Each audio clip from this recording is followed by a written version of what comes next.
Chilling tales for dark nights.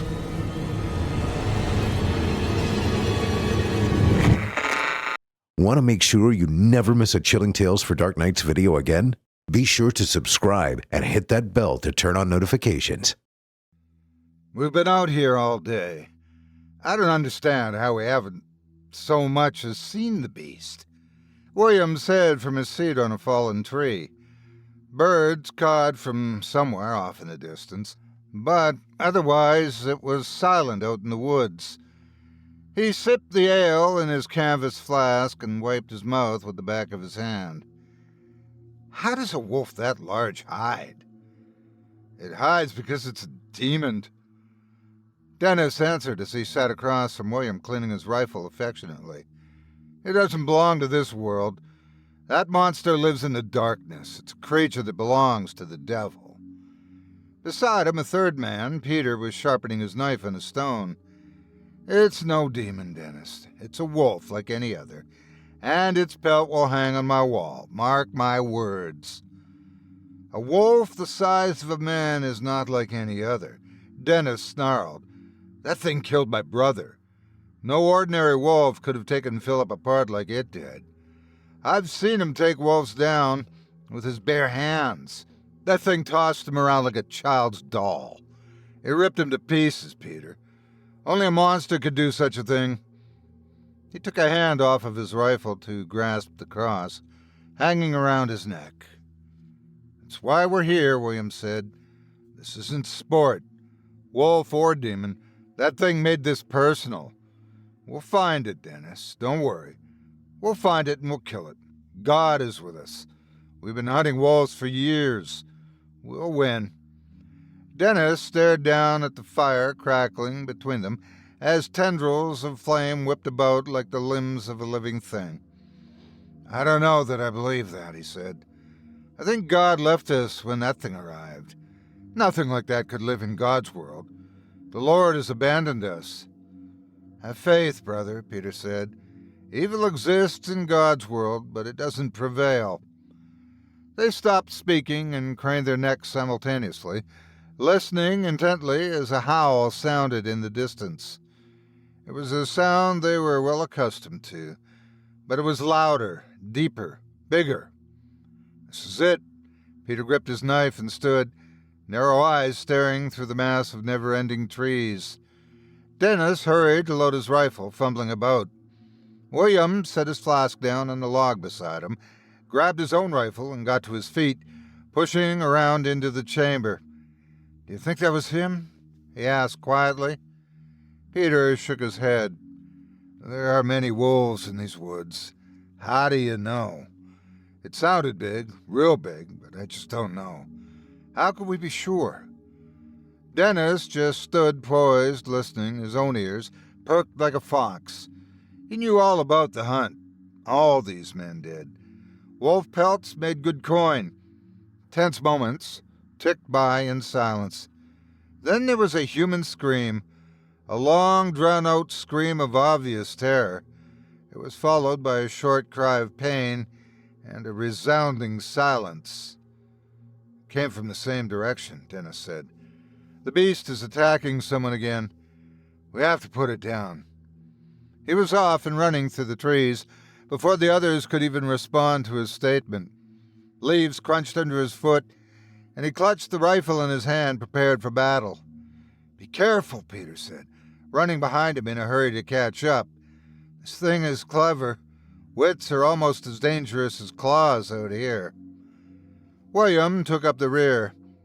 You think it could be a trap? He asked nervously, looking back over his shoulder as he went. Is it trying to trick us somehow? Lure us to its den? No, I just don't want to lose it. Dennis said angrily. I'm not letting this thing get away again. I wanted to pay for what it did to Philip. I need it to. It will, Peter told him. Over there, he said, pointing. Dennis didn't slow down. William came to a complete stop. He took a knee and aimed his rifle. There was a man they didn't recognize laying face down in the dirt, blood leaking from his torso. Dennis reached the man and grabbed him by the hair, lifting his head from the dirt. The man looked up at him, his face scrunched in pain and speckled with earth, his eyes full of wild fear. "He lives!" Dennis called back to the others. "Where is it?" He asked the man. "Where's the wolf? Tell me before it gets away. Which direction did it go? Quickly." The stranger rolled over with a groan to show his shirt torn in 4 thick lines. Dennis could see that his chest underneath didn't fare any better than the cloth it adorned. The wounds would scar, but they were shallow enough to keep him from bleeding out.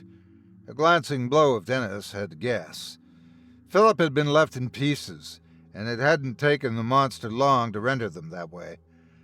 In his mind, Dennis saw the scene again, the horror of it, the violence. The woods had been painted red just outside their village. Dennis saw Philip's unseeing eyes first, as his severed head stared back at him from the post on the wooden fence that surrounded his home. Then he noticed the monster, still tugging at the meat of his brother with its enormous jaws. It stood to its full height and towered over him when he was no small man. Then, with a howl to pierce the night, it was off and running. Dennis swore his vengeance, gathered the others, and did what they did so well, go on the hunt. This man that lay before him now was lucky, to say the least. If the demon had caught him with the full extent of its talons, on the true power of its muscled limbs, the man would have died for sure. Dennis's trained eyes scanned the trees around the fallen man, but he saw and heard nothing. A low growl emitted from his throat that made William wonder who indeed was the animal here. "It heard you and left," the stranger said with a cough, his fingers going to the still bleeding cuts in his chest and belly. "It would have killed me. Just another minute, and I would have been food for that thing. You saved my life. Thank you. I didn't see which direction." Dennis nodded to him. Of course, he didn't see what direction. He was face down in the dirt. This man had no fight in him, not that having fight did any good for Philip. Dennis signaled William to stay with the man, and then he waved Peter to him. The two of them moved in different directions, searching the trees for any sign of the creature or its tracks. After a thorough search, they returned, carrying nothing but their weapons and their frustration. "There weren't even tracks," Peter said. "How can that be possible? What manner of beast leaves no paw prints in the dirt, especially when it carries around that much weight? It makes no sense." "I told you it's a demon," Dennis said. William said nothing. He was too busy doing his best not to show the fear that was quaking his bones. He wiped at his neck, wet with the perspiration of stress. His eyes danced around like the fluttering mosquitoes that increasingly harassed them. He wished he was back home with his wife, asleep in his bed, but was not that really any safer? Was anywhere safe with this monster out here? Philip had just been outside his own fence when he was killed. As frightened as he was, William knew that they had a duty to their families. This thing had to be brought down. With another howl, Dennis said, "Let's go." They took the stranger back to their camp. Peter had salves in his pack that he treated the man's wounds with. The newcomer hissed and grimaced as it was applied. "Tell us your story," Dennis said, scoffing at him. "You're not from our village. Where do you hail from?" The man nodded, his face contorted with pain. He eased himself upright against the tree. "Aye, it's true," he said. "My name is Trevor. I'm from the next village over, Castlewood. The beast killed my family, right there in our yard. I took the coward's path and ran." Dennis huffed and spat in the grass. "It followed me. I ran, and it kept on my tail. I tried so hard to get away, but how could I outrun such a thing? It caught up to me where you found me. I screamed in fear, and the wolf slashed me across the chest with its giant paw. Then you were there, and it was gone like my beloved family." The three men looked at each other thoughtfully. "If it followed you from Castlewood," Peter said, "then where are the tracks?" Trevor just raised his arms and shook his head. It seemed he had no logical answer for the lack of prints either. "You lost someone too," he said to Dennis. "I can tell. There's pain in you." "My brother," Dennis answered, "and he was no coward." Trevor hung his head in shame, but offered no argument. "Your family," he said. "How many?" Peter asked from his place beside the man. "My wife and daughter," Trevor told him. "I didn't have a gun when it came, and I didn't trust myself to kill it with a stone from the earth. I wanted to make sure I lived so I could regroup and avenge my family. Dying with them, they would see no justice. I ran away. I know you see me as wretched, but now I can join you and be part of taking the monster down. I can send the murderer to hell before I join my family in heaven." Most men would want to rejoin their wife and child immediately. William said then, "If Sarah were taken from me, I would not want to go on without her. I would have begged the monster to tear my throat free and send me on." "I would follow Lucy to the grave too," Peter said, "and the boys. They're the air in my lungs." Trevor looked away from them. "I don't want to live without him either, but I do want to live long enough to deliver the devil his dog. I'm sorry if you can't understand my purpose. I don't need you to respect me, just to help me. Help me find justice for them." Dennis answered with a nod. He understood more than he would have liked to admit. He didn't run off blindly into the woods after the monster that had slain his dear brother. He went and got the others and proper provisions and weapons. Calculated did not equal cowardice. "First, you must rest. Allow the salve to heal your wounds," he said with surprising empathy. "Peter, you have first watch. If you see or hear anything, you wake us. Don't go after this thing alone, you hear me? We fight together." Peter met his eyes. "Is that because you care about me, or because you care about your own vengeance and don't want me to steal the thunder of your kill? Just wake us," Dennis answered with snake-like bitterness. William felt like he was too afraid to sleep, but somehow he still managed. They all did until Trevor woke them, screaming, "Get up! We must go now! Get up!" "What is it?" Dennis snarled, sitting up and grabbing his knife. He went forward into a roll, then bounded to his feet, eyes peeled, and brandishing the blade in his hand. "It took Peter. I saw it," Trevor said, his voice trembling with fear that made Dennis question his most recent assessment of the man's bravery. "It snatched him right off his seat while he was watching for it. My bladder was calling me to duty, and it happened right as I opened my eyes. The wolf came from the shadows between the trees and seized him. Peter dropped his gun. It hit him over the head and then carried him off into the trees." Trevor was pointing the way. Peter's rifle sat on the ground, and Dennis judged that it seemed to be where it would have fallen if the man's story rang with truth. He looked over Trevor with disgust. "It seems your bladder didn't wait for the interruption to be over." Trevor looked down his pants with embarrassment, his cheeks flushing pink. "I was frightened," he said. "Well, now you have a gun," Dennis told him, clamping a hand on the man's shoulder. "Be sure to use it. Let's go." William was trembling, but he followed them into the trees. His head buzzed, all the thoughts of everything bad that could happen tumbling over in his mind. His eyes danced like the traveling performers that would visit the village during the warm months of summer. Ultimately, they found their way to the ground, where there was a trail of blood he could only assume belonged to his friend. It was easy to follow, almost too easy. He voiced his concern to the others. "It leaves no tracks, but it leaves a trail of blood. I don't like it." Dennis didn't respond. He knew the other man was right, but it wasn't going to stop him, so there was nothing to be said about it. He didn't care if it was a trap. A trap meant he would get to face the beast that killed his brother. That was all he cared about. "How much do you think we can fetch for a pelt that big?" he said snidely. Then they found Peter. He'd been gored and thrown up into a tree where he hung limply over a branch, his lifeless eyes staring at them, his empty open rib cage grabbing the branch like a bony hand. Dennis screamed in fury. He was quaking with hatred, and his entire body gave way to adrenaline-fueled convulsions.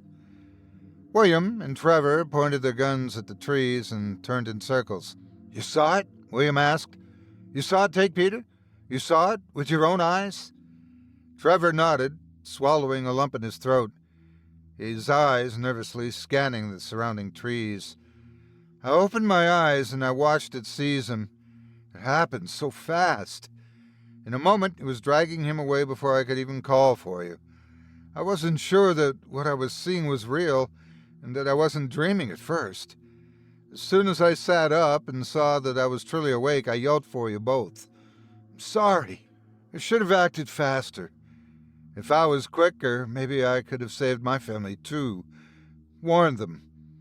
I wish I were better." "We don't have time for that kind of thinking.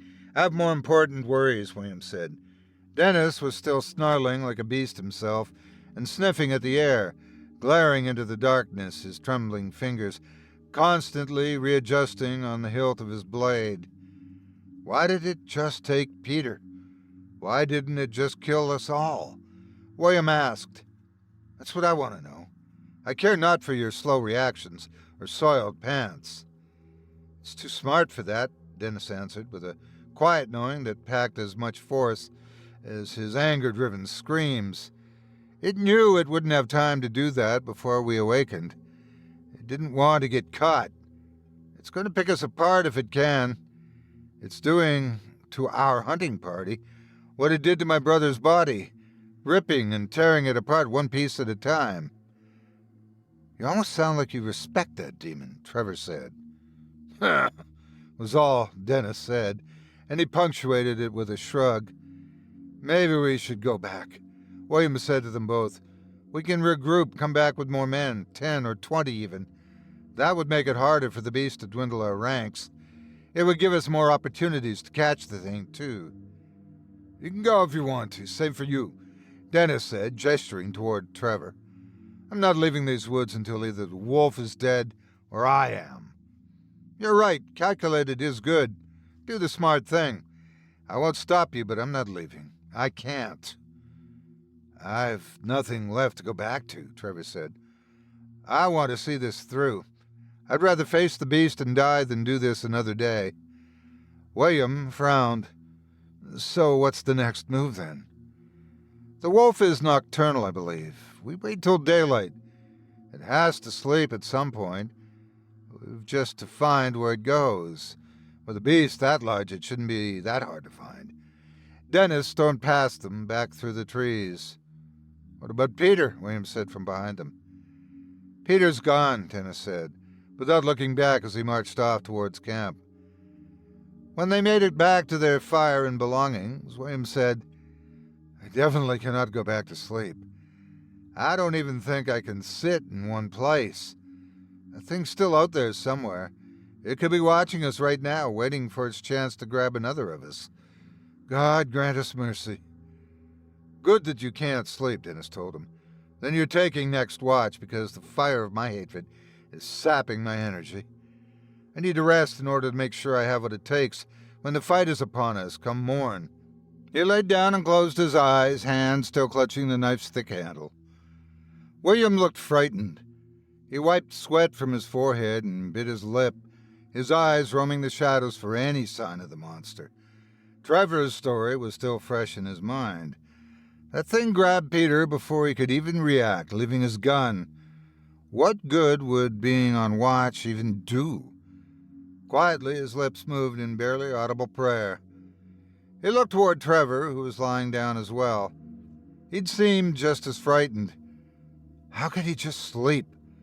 How was it so easy for both of them, knowing that a killer was out there in the trees stalking them? How was it so easy to sleep after finding Peter mutilated the way they had? Peter was their friend. They'd been hunting with him and sharing holidays with his family for years. He was the brother of Philip's wife, for God's sake. Widow, he reluctantly corrected himself, and his worry deepened. The wolf was somewhere in the dark, watching. He could feel it. William searched for the sparkle of animal eyes, but he saw nothing. He just felt it. He didn't know if it was nerves or truth, but he felt inclined to trust his gut.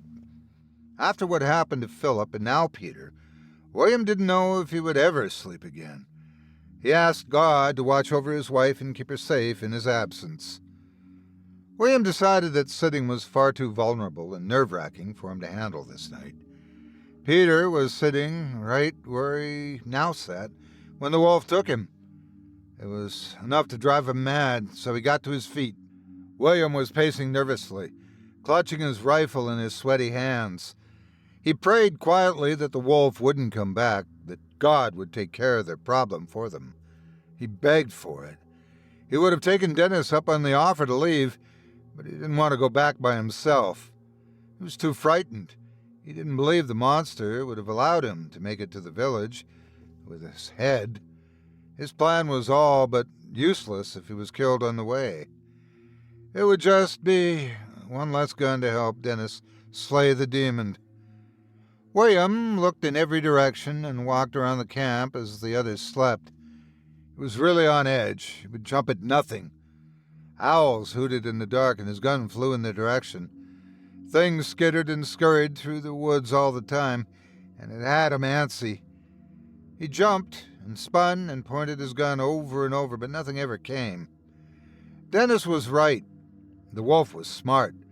If it saw him patrolling and trigger-happy at that, it would never be foolish enough to show itself. Maybe that was good, though. Maybe it would help keep him alive. Then his eyes went wide as something reached around from behind him.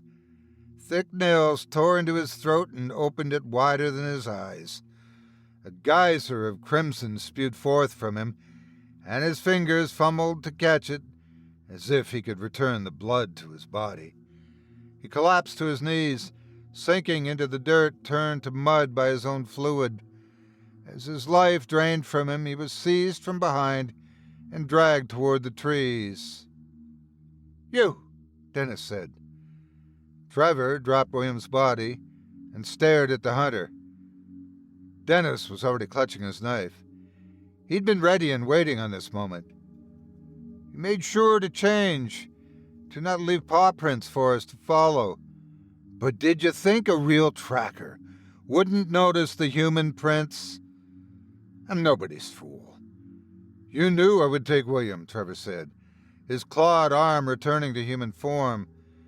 You sacrificed him in order to catch me in the act. You care so little even for other humans, yet you claim to be here for vengeance. How could you be so cruel? To defeat clever, you must be clever, Dennis said. This is about the hunt. It's about victory. We will see who the superior hunter really is. Now prepare to die, demon. Dennis dove for Trevor, knife raised above him. While he was in mid-air, Trevor changed. His entire body bulged and warped, changed shape and size. Bones cracked and hair grew. His nose and mouth pulled from his face and became a muzzle of razor teeth flanked by whiskers. It only took a moment. Just like that, Trevor went from human to man-sized wolf. Dennis's blade punched through the shoulder of the giant beast that stood erect on its hind legs. The enormous creature howled in pain, but grabbed the hunter with a huge paw and flung him across the camp. Dennis's back hit a tree and he fell into the still hot remnants of the fire. Dennis rolled away with his shirt smoking, and he flipped to his feet, growling like he was a beast, a human animal. The wolf was on all fours then, snarling, saliva dripping from its immense jaws. The hunter grabbed a nearby rifle, now that his blade was lost, as it remained stuck in the wolf's thick hide. He dropped to one knee and fired as the wolf charged straight for him. The thing didn't even stop. The bang echoed through the trees, scattering the creatures of the night. Dennis was sure that he'd hit it, but the monster was still coming. It truly was a demon. His eyes fell upon his knife that was still embedded in the charging beast's shoulder. When it reached him and sank its giant teeth into his midsection, he cried out in agony but grabbed the hilt of the blade. Dennis could feel his organs being punctured. He knew that he was bleeding internally as well as externally. He knew in his heart that he wasn't going to make it home to his family. He wasn't going to be able to tell Philip's wife and child that the creature was dead. He wouldn't be able to show them the skin to let them feel safe again. Dennis didn't want to perish without taking the wolf with him. He couldn't leave this thing in the world to destroy more families. He couldn't admit that this demonic beast was the better hunter. An eye for an eye, he snarled. Dennis endured the pain that was trying to make him black out. He ripped the blade free of the beast's shoulder and plunged it into the creature's chest, knowing well right where its heart was. It yelped, sounding more like a real wolf than a demon, and Dennis found that satisfying. The monster had been reduced to a simple animal. It released him, falling onto its side where it laid, taking shallow breaths as it waited for death. Dennis looked down at his own body. His entire torso was full of puncture wounds. He was already soaked with his own blood. It was painting the grass and dirt beneath him. "It seems like we are both going to die today, demon," he said. "I suppose we're even." The wolf turned back into Trevor, who remained on his side, clutching the knife in his chest. He coughed and blood sprayed from his mouth. "We are now. As for death, that's fine by me," he said. "I didn't lie to you. You are the beast that killed my wife and child. You and your brother. You shot them right in front of me, and then I watched from the shadows as you skinned them by the fire. I watched you drag them away, nothing more than pelts and meat to you, and I swore my vengeance. Now I have it, and I can go in peace and join them. Tell your brother hello when you get to hell." Dennis said nothing, partly because he was in shock, but mostly because there was nothing left to say. He and this creature were one and the same from beginning to end. His eyes fell closed. Then Trevor's shallow breath ceased, and the woods grew still.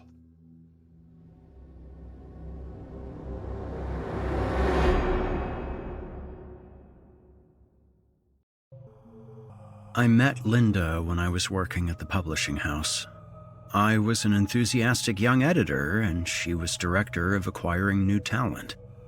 She'd bring in the writers, and I'd make sure their books sounded great. It was a pretty rewarding job, but very repetitive. I've always wanted to write my own books, but when I would ask my boss to review my work, they would shrug me off. I couldn't ask Linda. It would be a huge conflict of interest. It didn't matter. She thought my stories were trite and juvenile. I didn't care. I loved to write. It was a form of meditation in my life. We worked late one night, got to talking, and hit it off. We went out on a few dates, and I was totally smitten with her. It was only after about 6 months that we started talking about marriage. She was older than me, about 15 years older to be exact, but I didn't care. She looked damn good for her age. Any man would be proud to have her on his arm. She didn't tell me till later that she had 2 kids. I wasn't surprised. She'd often talk about her asshole ex-husband and how he used to take his day out on her on more than one occasion. Her 2 kids were both older, so I knew I didn't have to waste much energy to be daddy. I would just be Rick, their stepdad.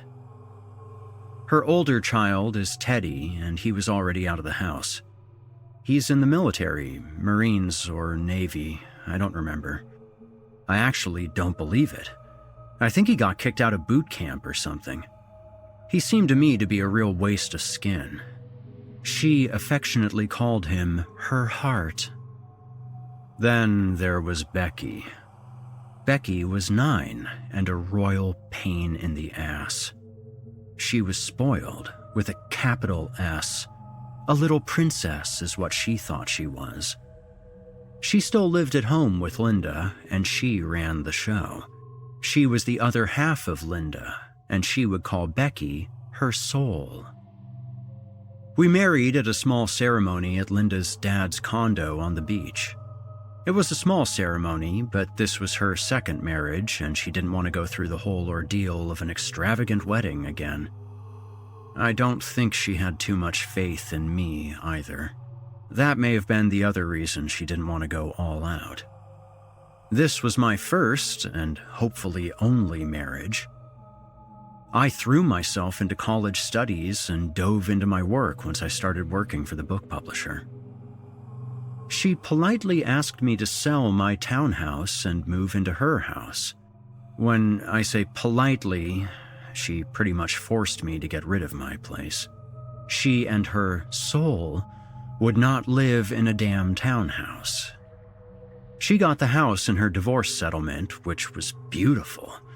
5 bedrooms, 3,000 square feet, almost 3 acres of wooded terrain surrounded the house. I immediately felt like an outsider when I moved my meager belongings into the house. Becky made sure of that. "This isn't your house," she proclaimed as I was unloading my car. "Becky, I love your mom, and I want us to get along. I know I'm not your dad." "Shut up!" she rudely interrupted. "She's going to leave you. She's going to realize that you're a wannabe writer, and she's going to kick your sorry ass to the curb. You should have kept your filthy little apartment." She flung her long red hair and stomped up the driveway to the house. It was a townhouse, I muttered to myself. I could tell that I was in for a battle with this one. Linda kept urging me to further my career. She was tired of telling her girlfriends that she was married to an editor. She wanted me to ask the boss for a promotion and a raise. I told her that I was low man on the totem pole and that he'd never go for it, but she wouldn't have any of that talk. I decided I'd try to kill 2 birds with 1 stone. I'd go into the boss's office, ask for a raise, and try pitching him my latest anthology of short stories. I was going to do it the next day. I would wait till after lunch and make my pitch to him. The next day, I carried my stories in a leather-bound pouch and wore my lucky tie, the one that I wore when I met Linda. I now realize I should have just thrown that damn tie in the garbage after I met her. It was as lucky as a 2-leafed clover.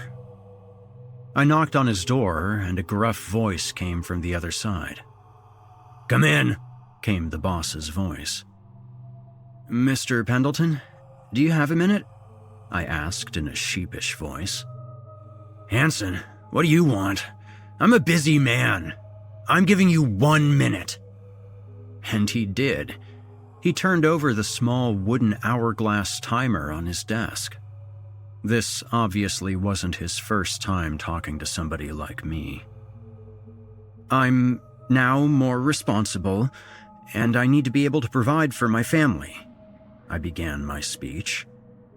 "Mr. Pendleton, I've been a loyal employee of this company for 12 years, and I feel it's time for me to move up in this company." He motioned his hands in a hurry-up motion. "Are you done?" he asked.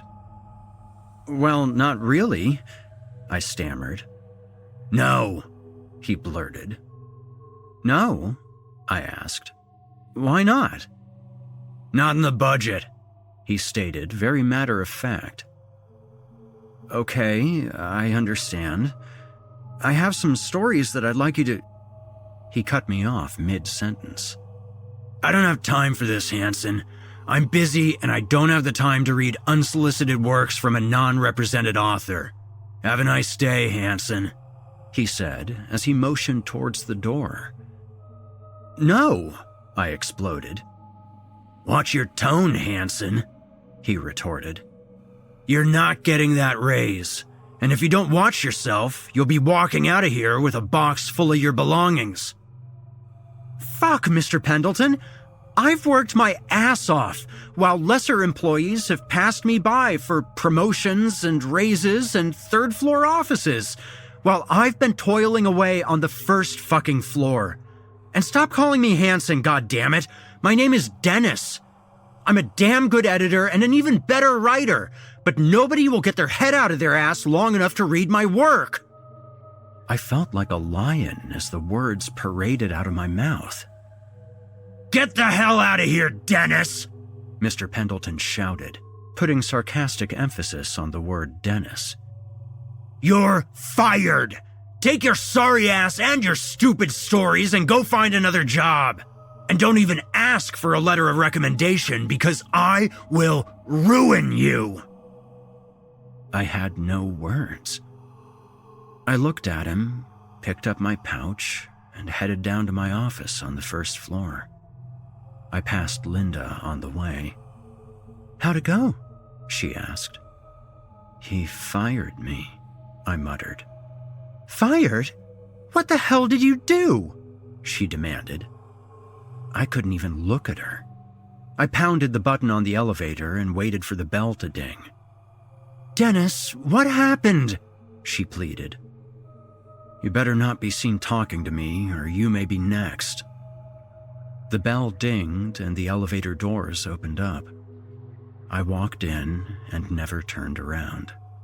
I could feel her eyes on me. I made my way down to my office and cleared out my desk. I was out. This was great, I thought. I now have no excuse to continue writing and find a real publisher to get my work out to the public. I drove home and dropped my box of belongings into the dumpster. I heard screeching wheels coming from behind me. It was Linda, and she was tearing up the driveway. What are you doing here? I asked. You should still be at work. I came to tell you that if you don't get another job, and I mean soon, then you are out on the streets, buddy. She said all this from the driver's seat of her black SUV. She didn't even get out of the car. She rolled up her window and peeled off again. I sulked into the house, feeling like I was 6 inches tall at that point. I climbed the stairs to my study and sat at my laptop. I lit a few candles and said a short prayer. I prayed that I would become the most successful writer in the business. I closed my eyes and felt a cold rush of air rush past my body. It was almost like somebody was standing next to me, looking over my shoulder. I then felt a warm rush enter into my body. It made its way up into my face and swirled around, finally ending at my fingertips. I heard a small voice whisper, 60 months, into my ear. I knew it was time for me to start writing. 5 years had passed, and I had just completed my latest world tour promoting my latest book. I've been on numerous talk shows and even had the pleasure of meeting the president and dining with his family. Life couldn't get much better than that. The taxi cab dropped me off in front of our new place. I bought us this place on the other side of town in a gated community. It was what you might call a mansion. I don't want to brag, but I was a real somebody then, and it was all thanks to that asshole, Mr. Pendleton, for firing me. My writing career was incredibly successful. I was on the New York Times bestsellers list for the 14th week in a row. I dropped my bags in the entryway and called out to Linda. She came down the stairs and gave me a big hug. Honey, there's been scratching in the wall all afternoon. I think there are mice in the crawl space. I called an exterminator and he should be here sometime tomorrow. Also, the lights keep flickering on and off. I don't know what's wrong with this house. It's practically brand new. I just don't get it. The electrician will be by in the morning. I need you to let them both in. I'll shop with Becky and then we'll go for tea. Linda was surprisingly more loving ever since I became successful. Becky was still a little rough around the edges. Becky was still not very accepting of me, but she didn't mind everything I bought her or the fancy prep school she attended. I couldn't help but feel that if my success was over, then so would their acceptance be. Linda and Becky went out the next day, and I stayed home waiting for the exterminator and electrician. They both came and examined the house. Nothing out of the ordinary in their professional opinions. They left me with their bills and went on their merry way. I crawled up into the attic to check the wiring myself and meandered my way into the crawlspace. Nothing. No evidence of mice or any sign that the wiring was faulty. What the hell? I thought. I might as well try to do a little more writing. I dusted myself off and climbed out of the crawlspace. I sat down at my desk and cracked my knuckles. All right, let me think. What to write? What to write? I was stumped. I wondered if a drink might get my creative juices flowing. I had one drink, and then another, and before I knew it, I was shit-faced. I went to the bedroom and laid down. I must have been knocked out because when I woke up, Linda and Becky were downstairs. I heard them talking and laughing. I went downstairs to see if maybe they had dinner started. I was starving and a bit hungover. As I set foot on the stairs, their voices stopped. I looked down into the kitchen and noticed it was dark in there. They weren't here. I was alone in the house, but I could have sworn I heard them talking. I walked down into the kitchen and flipped the switch. Nothing. Stupid electrician, I thought.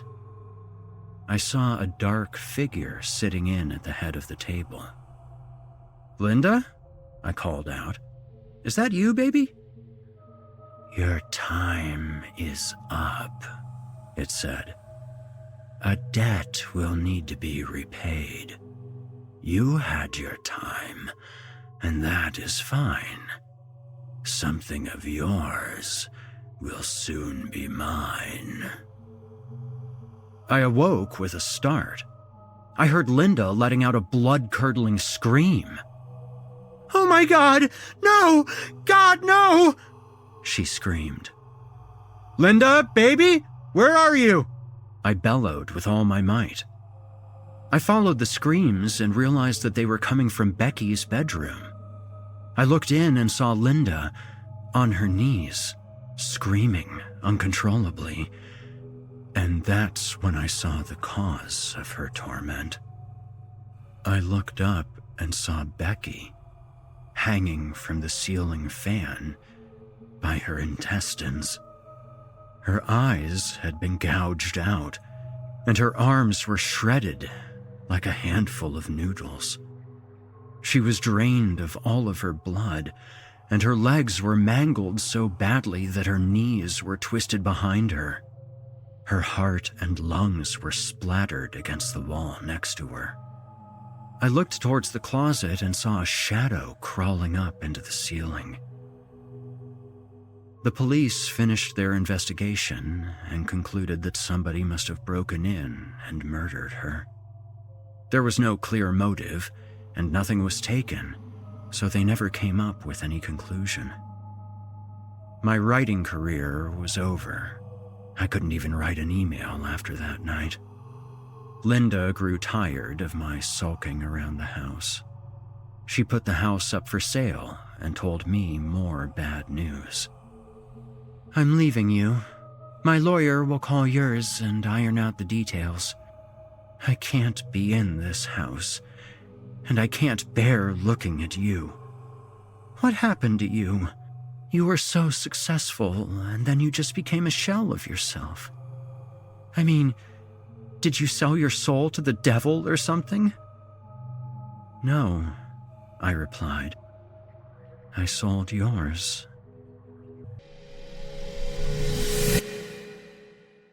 There was a deliberate ease to the way his father opened the door that said there was no rush. Celio, it's time to wake up. He expected the sleepy child, not the lanky 14-year-old who'd lain awake in bed since he got home from school earlier that day. Okay, I'll get moving, Pops, Celio told his father. His father nodded and left Celio's door open. His heavy boots clomped off into the kitchen where he opened and closed cabinets, collecting the ingredients for his coffee. No matter how it was explained to him, Celio always thought it was weird his father treated the hours before their trips. He treated them like the actual morning, even if it was anything but. His father genuinely slept from afternoon to evening and expected Celio to do the same even if he had to be excused from his last 2 classes that day. Pops ate breakfast, read his paper, and had a good shit like it was any morning, not the evening. Though his father got after him for letting his drowsiness show before their hunting trips, Celio never really slept. The monte was full of dangers, his father often said, and sleeping people usually found them all. But knowing what was coming, a fresh kill, or his father agitated and scouring the local papers for a month, Celio could only lie in bed with his eyes closed. Keeping quiet and playing along was easiest, Celio knew. Once, when he tried to say he didn't like going on trips with his father, Pop sat him down and gave Celio the hunter speech. Then he brought out the scrapbook. He'd made Celio flip through it. On each page was a photograph of one of their past kills, and his father would rattle off statistics, their dimensions, weights, habitat, and territory stats, and finally, how much each ate the year they died. "It's about balance," he'd say, never turning from even the goriest photograph. "They'll doom us all if we don't keep them in check. They never stop eating, not until we kill them." Sometimes Celio wondered if his dad didn't just like killing things. Maybe he'd always wanted to kill a man, but this was the next best thing. The smell of coffee brewing got Celio moving, and he got dressed with the sneer lingering just millimeters beneath his face, because the coffee wasn't even for that moment. It was for after the hunt.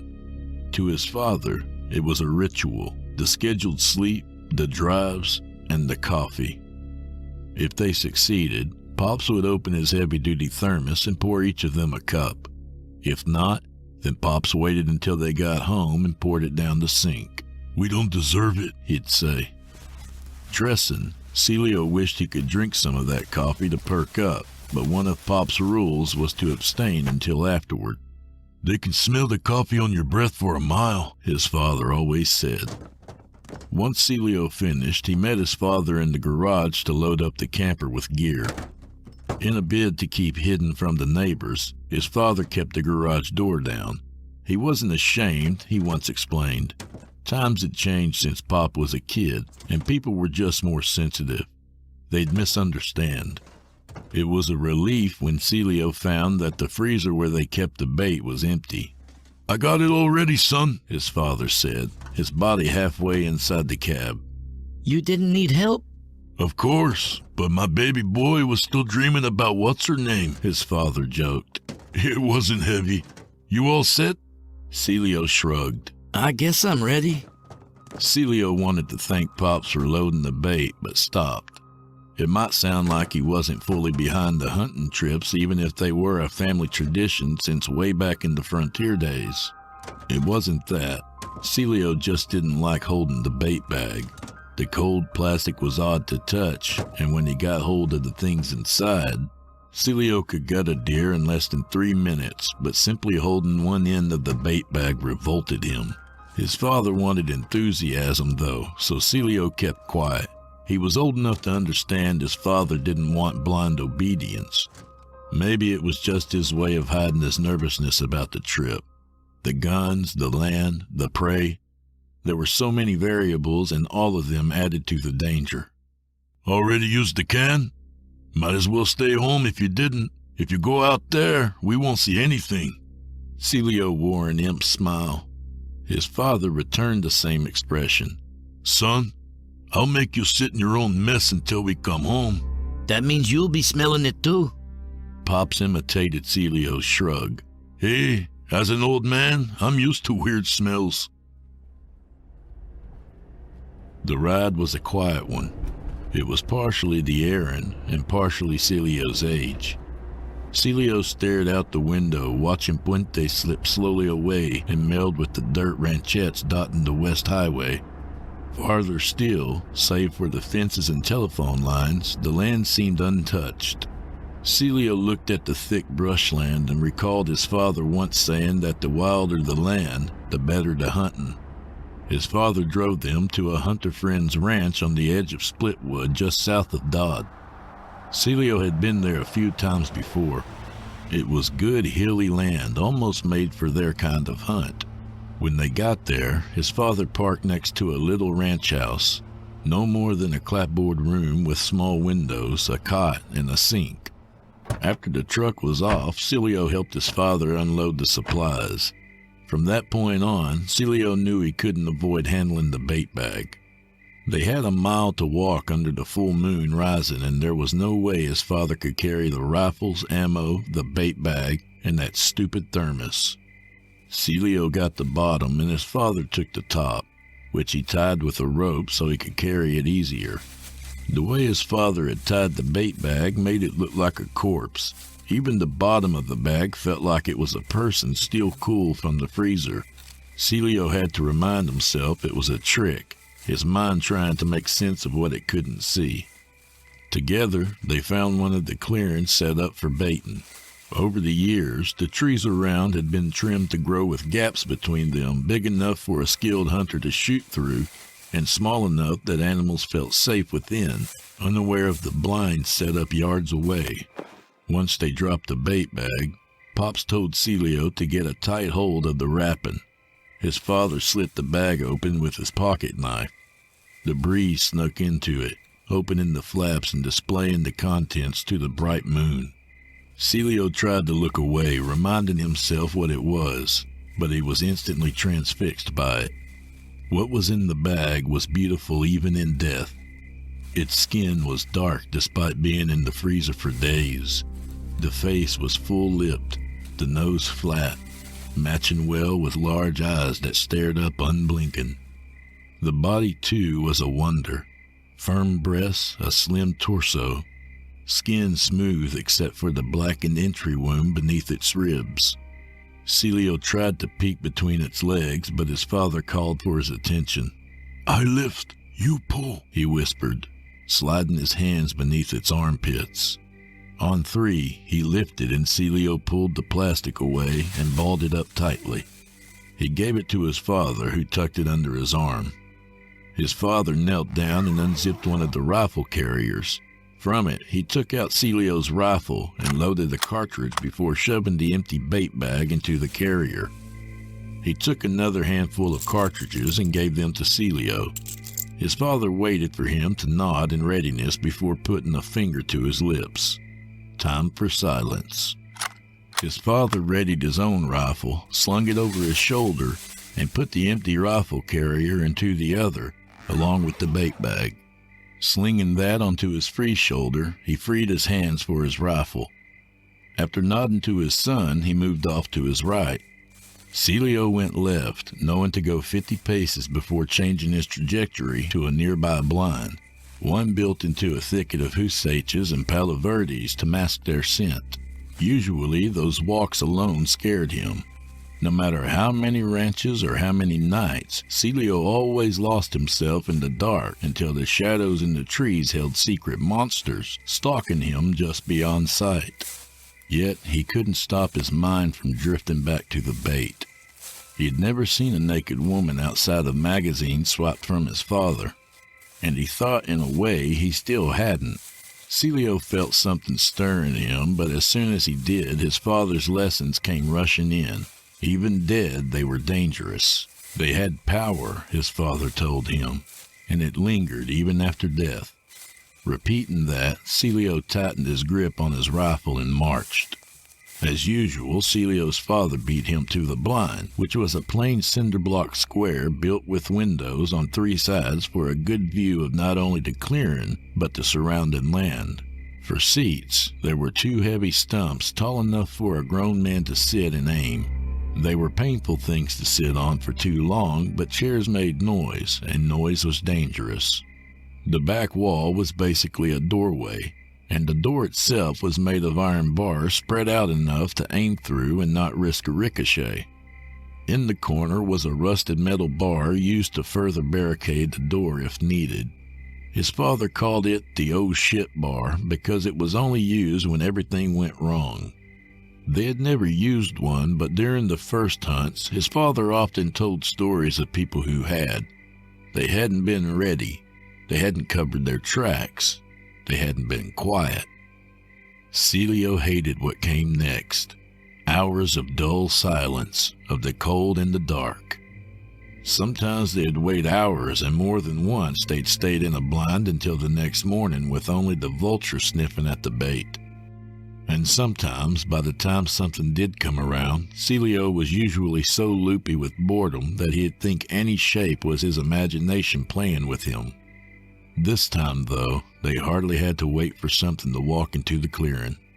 Celio had tried to anticipate it, but no matter how many times he saw one, he wasn't sure he'd ever get used to them. Bathed in the light of the full moon above, the shape was impressive. It was shaped like a buck, a big-bodied thing with an antler crown. Even in the semi-dark of the full moon, its fur almost glowed with vitality. But, as was the case with them, it was the mistakes that gave them away. The limbs were too long, the hooves too wide. The antlers had none of the asymmetry so abundant in nature.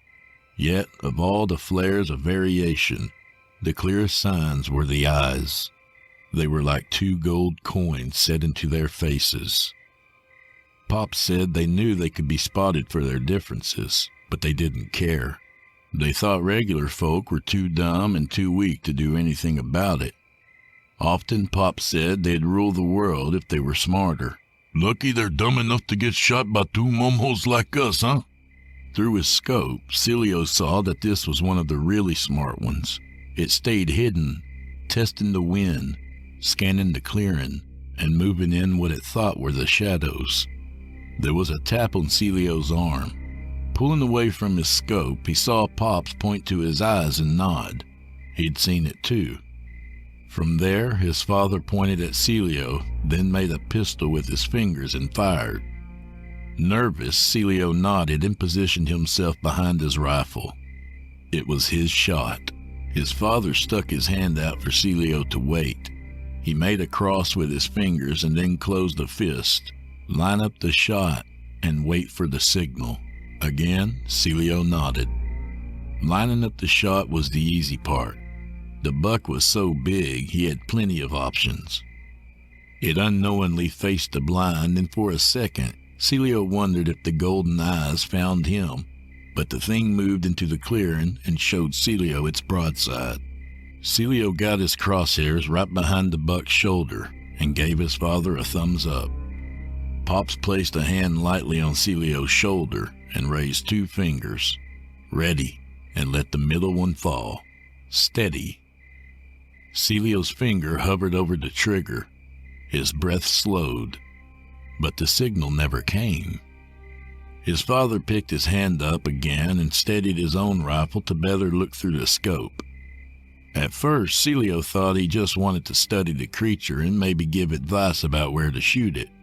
But then he moved his rifle out to the right. Celio checked his scope. It hadn't strayed, though now it was close to the bait, sniffing at its dark hair and nudging it with its foreleg. His father took his rifle from the window, placing it on the sill on the right side of the blind, and looked through the scope for a moment.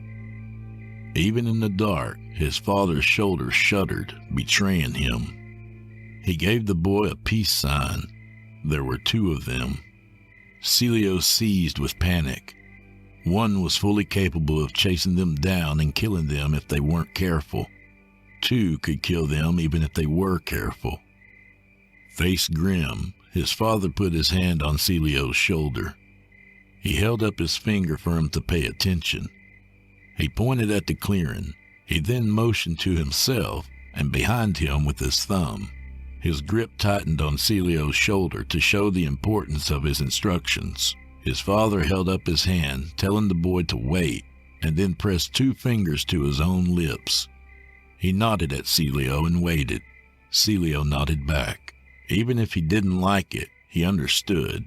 Once his father gave the signal, Celio was to shoot the buck in the clearing while his father took out the other. It was a simple plan with plenty of room for error. If he missed, they'd scatter, chase the sound, and find them. The same if they were spooked. And even if Celio killed the one in the clearing, the second would be enraged. If it got their scent, it would hunt them down until the stars went cold. Celio got the beast in his sights again and took a long, steadying breath. The crosshairs hovered over its heart. Each breath felt like a betrayal, altering his aim bit by bit. Any one of them might send his bullet too high or too low and doom the both of them. When his father tapped his leg, Celio pulled the trigger. There was a ringing in his ear despite his earmuffs. The rifle kicked, but Celio got it back fast enough to see the buck rear up on its hind legs and fall over, kicking the dirt. On the ground, it kicked dumbly, the limbs changing from deer to those of a wolf, then to a man, and finally onto some hybrid of mammalian appendages. It let out a dying gasp, which sounded like some ancient curse. The space between his shot and his father's seemed non-existent, but then his father was manic, yanking the rifle into the blind and stripping off his earmuffs. Doing the same, Celio asked, "What's wrong?" Pops gave him a panicked look. "I missed." Celio's eyes widened, and he heard nothing else. Death was coming, and it would not be gentle. They'd trained for this, run drills every couple of weeks, but now that the time had come, Celio reverted back to being a simple teenager, scared and vulnerable and unsure. His father had no time to coach him. He thrust his rifle at Celio and attacked the iron door. It was heavy, its hinges rusted by the elements. For a moment, Celio thought the door would shut without protest, but it swung halfway before getting stuck. His father threw his shoulder into the bars twice to finally get it shut. Celio watched his father maneuver the metal bar to barricade the door. The boy managed to keep hold of his rifle and slid down against the wall. He couldn't hear his father telling him to be ready. His heart beat so fast that it muted everything else except for an approaching gallop. As quick as he realized what the noise was, the second beast slammed into the blind's face. Back to the wall, Celio felt the wave of impact rush through him. He scrambled. In his panic, it felt like the blind would collapse from such an impact. When he looked back, a fur-covered arm whipped through one of the windows. Celio was too low for it, but his father was close enough for the claws to snag his hunting jacket, salting the blind with goose down. The swipe knocked his father off balance, but Pops never lost his grip on the bar barricading the door. Seeing his father caught like that cleared Celio's mind. Gritting his teeth, the boy chambered a cartridge and threw his back against the door, aiming for the window. Nothing was there to shoot except the dark. His father anticipated his son's confusion and spun Celio into the corner. Before he could say a word, the beast was at the door.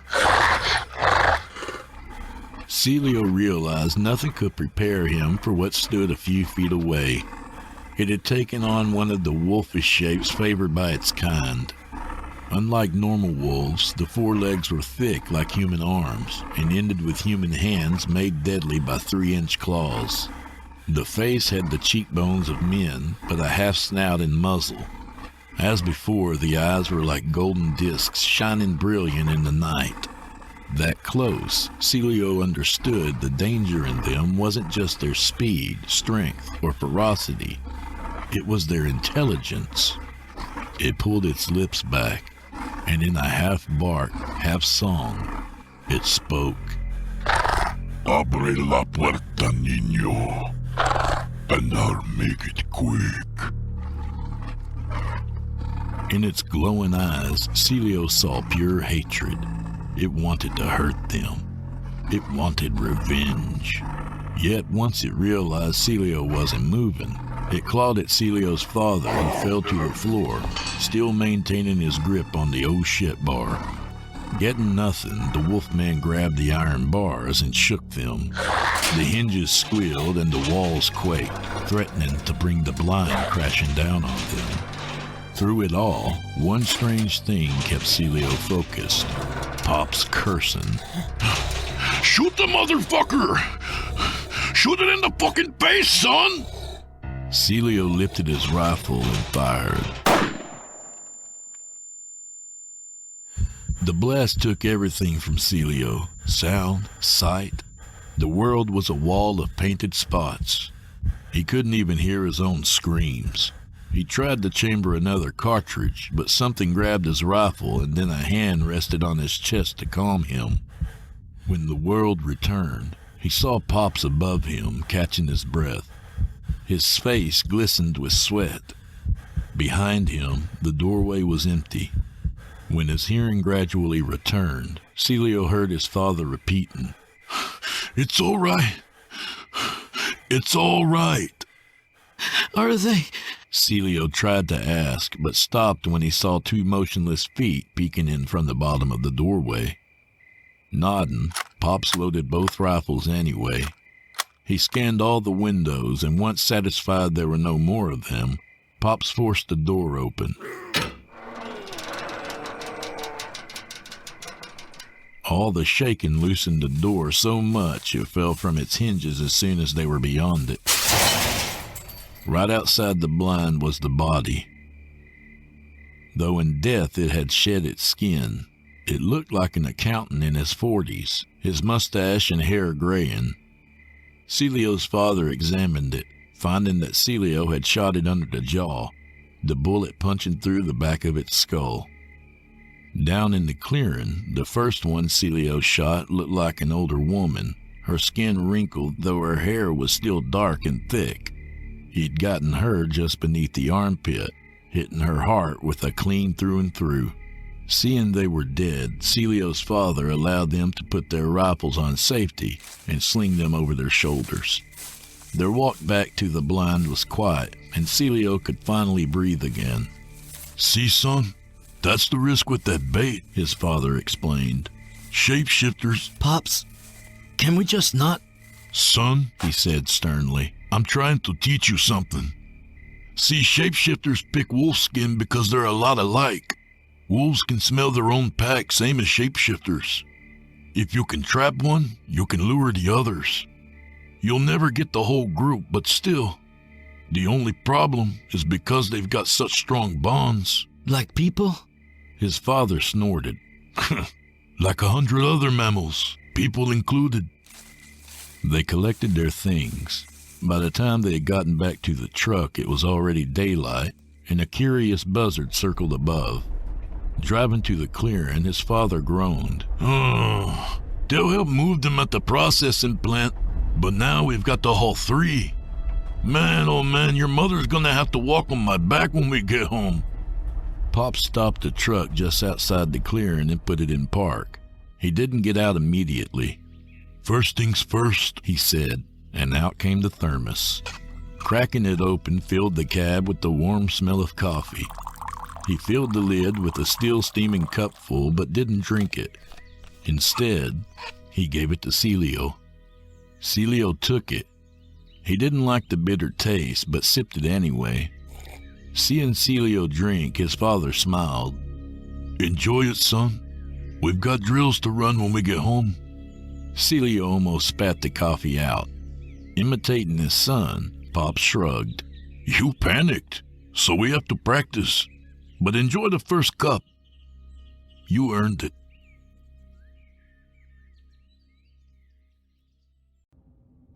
I should have taken more notice of the graffiti when I arrived at the Highbrooks. But the sad fact is that the strange scribblings on the complex were the least of my worries here.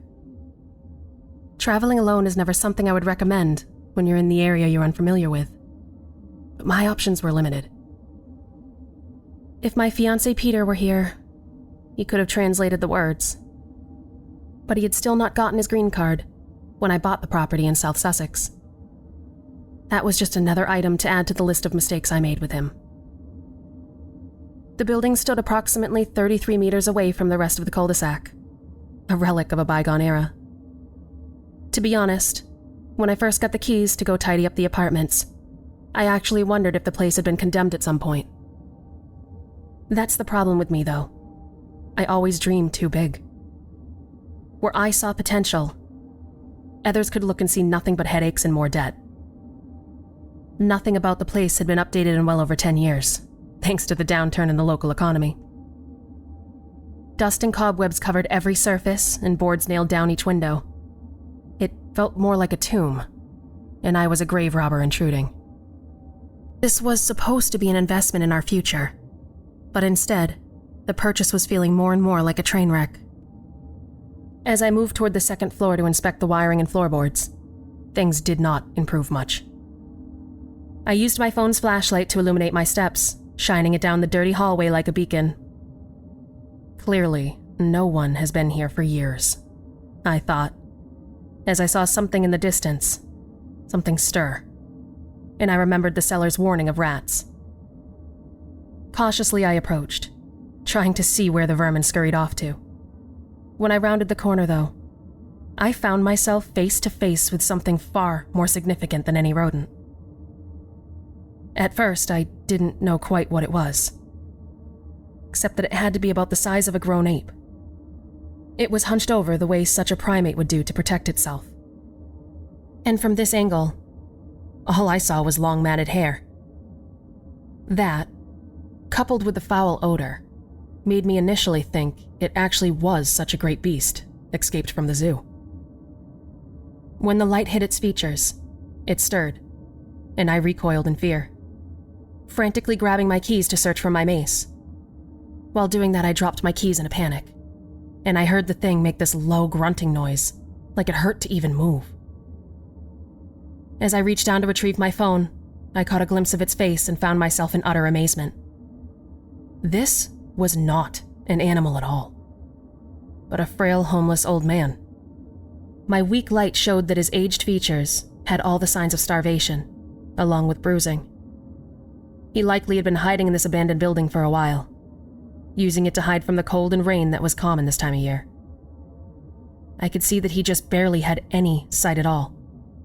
His eyes glistened curiously toward me as he tried to determine if I was a friend or a foe. How long had it been since he bathed or had a proper meal? My heart went out to him, thinking of the hard childhood I had growing up in the States. His naked body was covered in tattoos and scars, his muscles frail and his skin sagging everywhere else that his beard did not protect. Everything about him screamed an addict, a victim of this criminal society that had been seeping into Europe for well over my entire lifetime. "I'm not going to hurt you," I told him, realizing that he was likely more frightened of me than I was of him. He tilted his head, clearly understanding the words but did not respond. Could he even speak? Or had he been so far removed from his fellow human beings that he no longer felt it necessary? "My name is Bernice."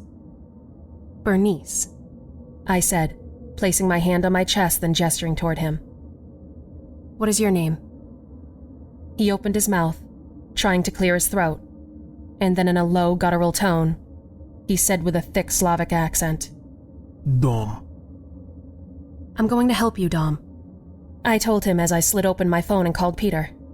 I knew he was probably still on his flight from Copenhagen, but I figured maybe he could still help. "Hello." He asked as I put him on speakerphone. "Peter, Abe, I'm here at the apartments. We have a neighbor. Can you help me tell him that I'm going to contact the homeless shelter?" I asked softly. "What? What are you talking about? Is it a squatter?" He asked with his thick accent. "He's just a harmless old man. He looks lost, babe," I told him. "You wasted my time for this? Call the police and get him out of there." He snapped and ended the call. I sighed and figured he was probably irritated from his long flight. We had worked so hard to get him into the country, and this whole thing of trying to renovate the Highbrooks was an idea that he had never been on board with. I kept telling myself that I knew he would calm down once he got his green card, once he saw all the things that London could give him. Sorry about that, Dom. I'm going to go try and find some help, okay? I told the frail older man.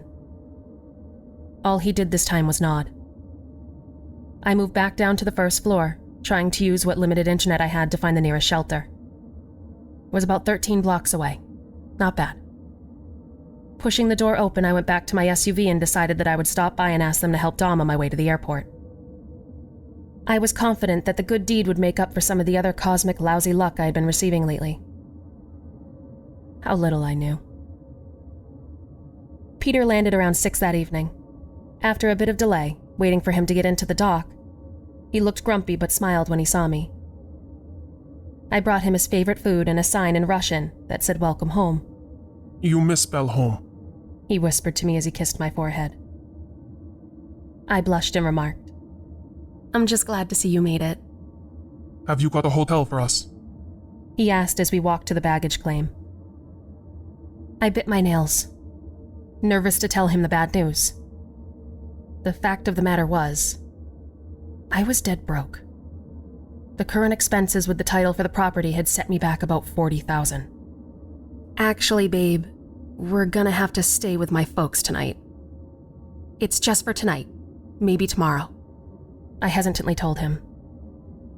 His eyes flashed frustration, but he didn't say a thing. Peter has always had a short temper, and I knew the idea of having to stay with family was going to upset him. Since my folks are devout Christians, the chances of getting any alone time were relatively next to nothing. But thankfully, he was too tired from his flight to make an argument, and just huffed in disappointment, grabbed his bags, and marched toward the front of the airport. I slinked behind, wanting so badly to ask him about his trip and a dozen other questions. But my common sense told me he was not in the mood. Instead, for most of the drive across London to my parents' flat, I didn't make any comment except when he did, being careful to gauge my responses so that I wouldn't upset him more. I wanted everything to be perfect for the start of our life together, but I've never been one to make waves. Besides, my father was convinced that Peter was terrible news, and I had been having a hard enough time trying to convince him otherwise. It's my fault, really. As I said, my parents are traditional Christian of the Lutheran faith, and don't think I should have even started a relationship outside of my home so hastily. What they don't understand was that despite Peter's flaws, he was a sweet man. I mean, we all have problems, right? Just because he came from communism didn't mean that he was a terrorist or something. Convincing them of that had been an uphill battle, and I doubted this short visit would be any different. It started peacefully. My mom had made us turkey and Polish sausage along with lemon cake, which was Peter's favorite. But I could tell from the moment we all sat down at the table, my dad would start putting pressure on my fiancé.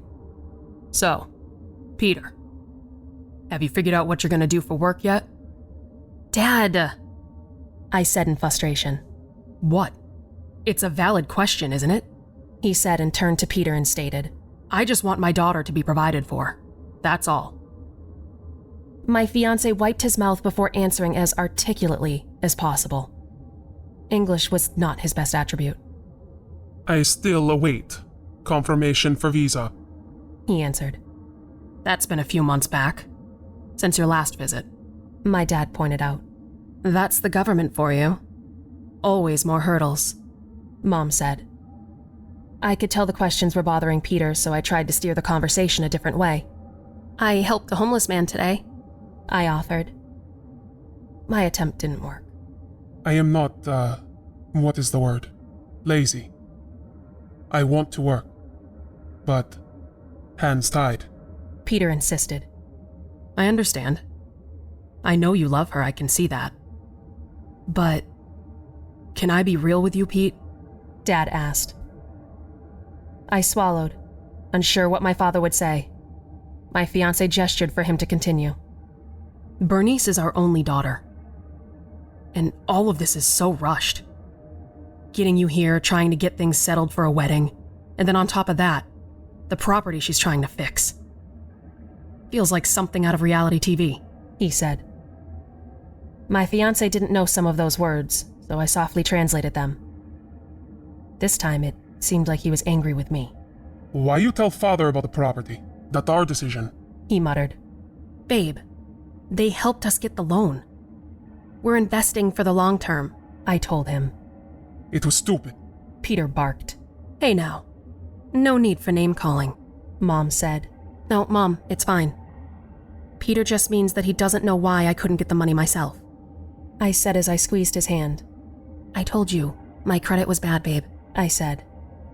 And this is exactly what I'm talking about. Putting the cart before the horse, Dad said. I glared at him, upset that he was provoking a reaction. The only saving grace was my phone buzzing, and I saw it was the shelter calling me back. Bernie, you know the rules. No cell phones at the table, Mom chided. Sorry, I need to take this, I responded, getting up and moving to the hallway. Hello, Bernice Manchester speaking, I said softly. Yes. Evening, Mom. This is the St. Alphys homeless shelter. You called earlier about a man needing assistance in the Highbrooks? The answer came. I paced toward the window as I refrained from hearing my dad lecture Peter some more. It was making my blood pressure rise. Yes, that's right. Did you get him to help? I asked. Well, that's the thing, Mom. We checked the entire property top to bottom, as best we could. I couldn't find him anywhere. Could you give me a description? The employee asked. I pursed my lips, realizing that the old man had likely decided to leave after our encounter. Some people just don't recognize they need help, I thought to myself. No, I'm sorry. I probably made a mistake. I'm sorry to waste your time, I told them as I heard Peter shout something in Russian and my front door slam. I ended the phone call there and went into the kitchen to see what happened. What did you say? I asked my father angrily. Nothing that didn't need to be said, he said. Dad, seriously, why can't you be happy for me? Every time Peter has traveled, it always feels like an interrogation, I muttered. Your father just wants what is best for you, Mom insisted. I sighed in frustration. What I need right now is for you to let me live my own life, make my own mistakes. Oh, you're gonna be making plenty of those with Putin out there, Dad muttered. Dear, Mom snapped. I sighed. It's fine. I should have known coming home was a mistake too. I grabbed my coat, and Mom tried to stop me. Where are you going? I've got a credit card. Peter and I can grab a hotel. Anywhere. More hospitable than here, I answered. I'm sorry about your father. He means well, she whispered as she led me out to where Peter was getting a smoke. Tell him he can stop worrying. I'm a big girl. I can take care of myself, I told her as she hugged my neck and also apologized to Peter. We left right around 9. I'm sorry about my dad, I said once we were finally settled in at the hotel. All I wanted to do was just cuddle in my fiancé's arms and forget about it. But Peter was still brooding. Father, a very stubborn man. Oh, and you aren't? I teased, punching his arm. Peter was not in the mood, though, and muttered. Why does he not like me? No, it's not that at all, babe, I said as I wrapped my arms around him and snuggled. He just doesn't want me having another heartbreak, I explained. He nodded and we laid there for a moment in silence as I played with his beard. Hey, what exactly did you say to him tonight anyway? I asked. Oh, told him he could sveti birvat. Peter remarked. What does that mean? I giggled. To crap in his mouth. He said with a smug smile. I sat up, looking at him like a scolding mother. Peter, that's my father. Don't talk to him like that, I told him. What? I do not see the issue. He was rude to me. He retorted. He wasn't rude. He was just concerned for my safety, I argued. And why be concerned? Why is the reason for concern? Tell me concern. Peter insisted. I stood up, flustered that he didn't see anything wrong with his derogatory remarks. You need to apologize to him. He was looking out for us. He's done a lot for us, you know, I told my fiancé. Peter snuffed his nose in the air and remarked, He helps you. He no helps me. I don't see the reason for an apology. He argued. Don't be like that. We want to get along with them, don't we? I mean, they are the only family I have, I told him. Not my family. Peter snapped back. I did my best not to blow up. I knew that it wouldn't get any better if I kept pressing the issue. So I grabbed my pillow and said icily, I'm sleeping in the other room. Fine, whatever. Peter said, acting like he didn't care. I was just too exhausted for any of this.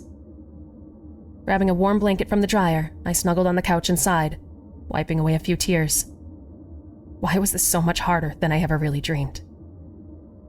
Eventually, that same tiredness overwhelmed my body into sleep.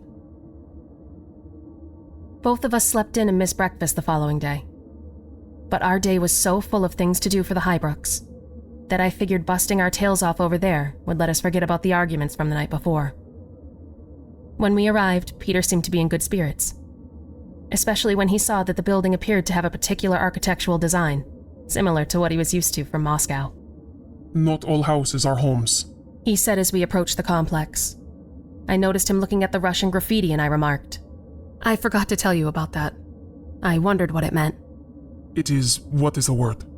Old wives' tale. Yes. Something associated with the Domovoy in the old country. He explained as we walked inside. I squeezed his arm and remarked, Sounds scary.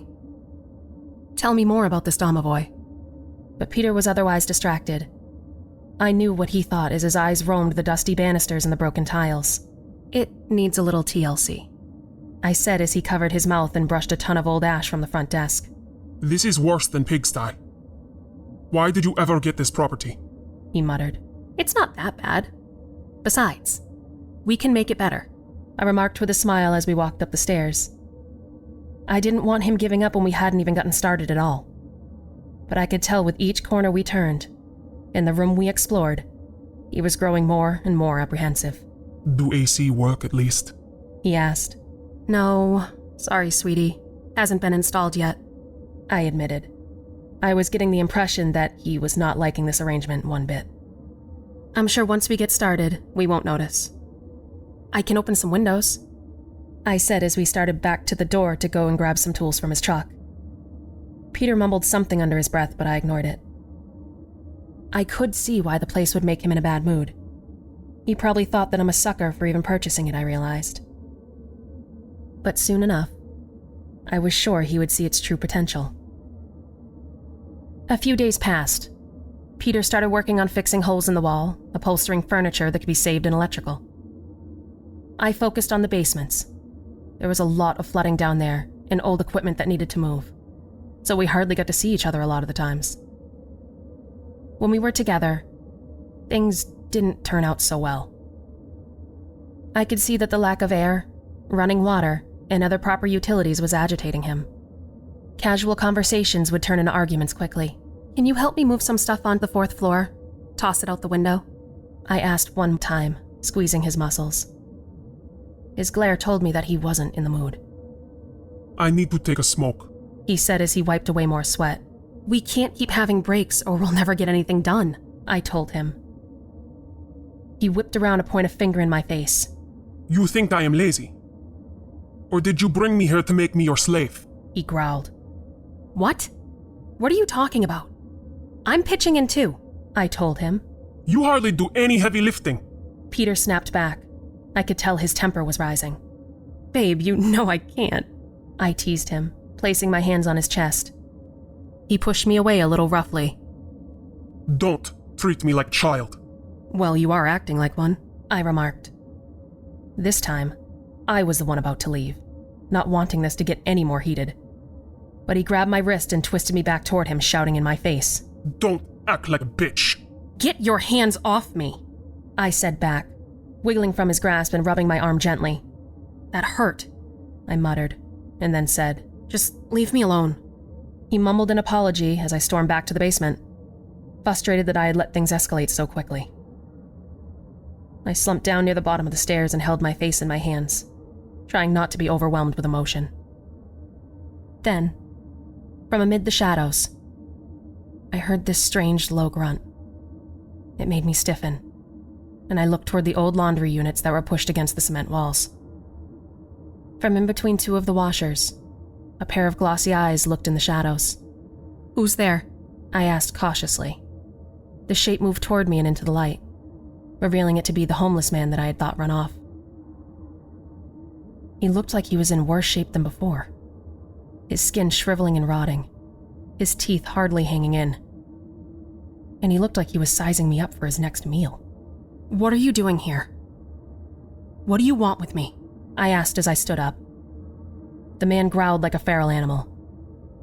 I knew he didn't understand what I was saying, but still, I tried to reason with him. "I can help you.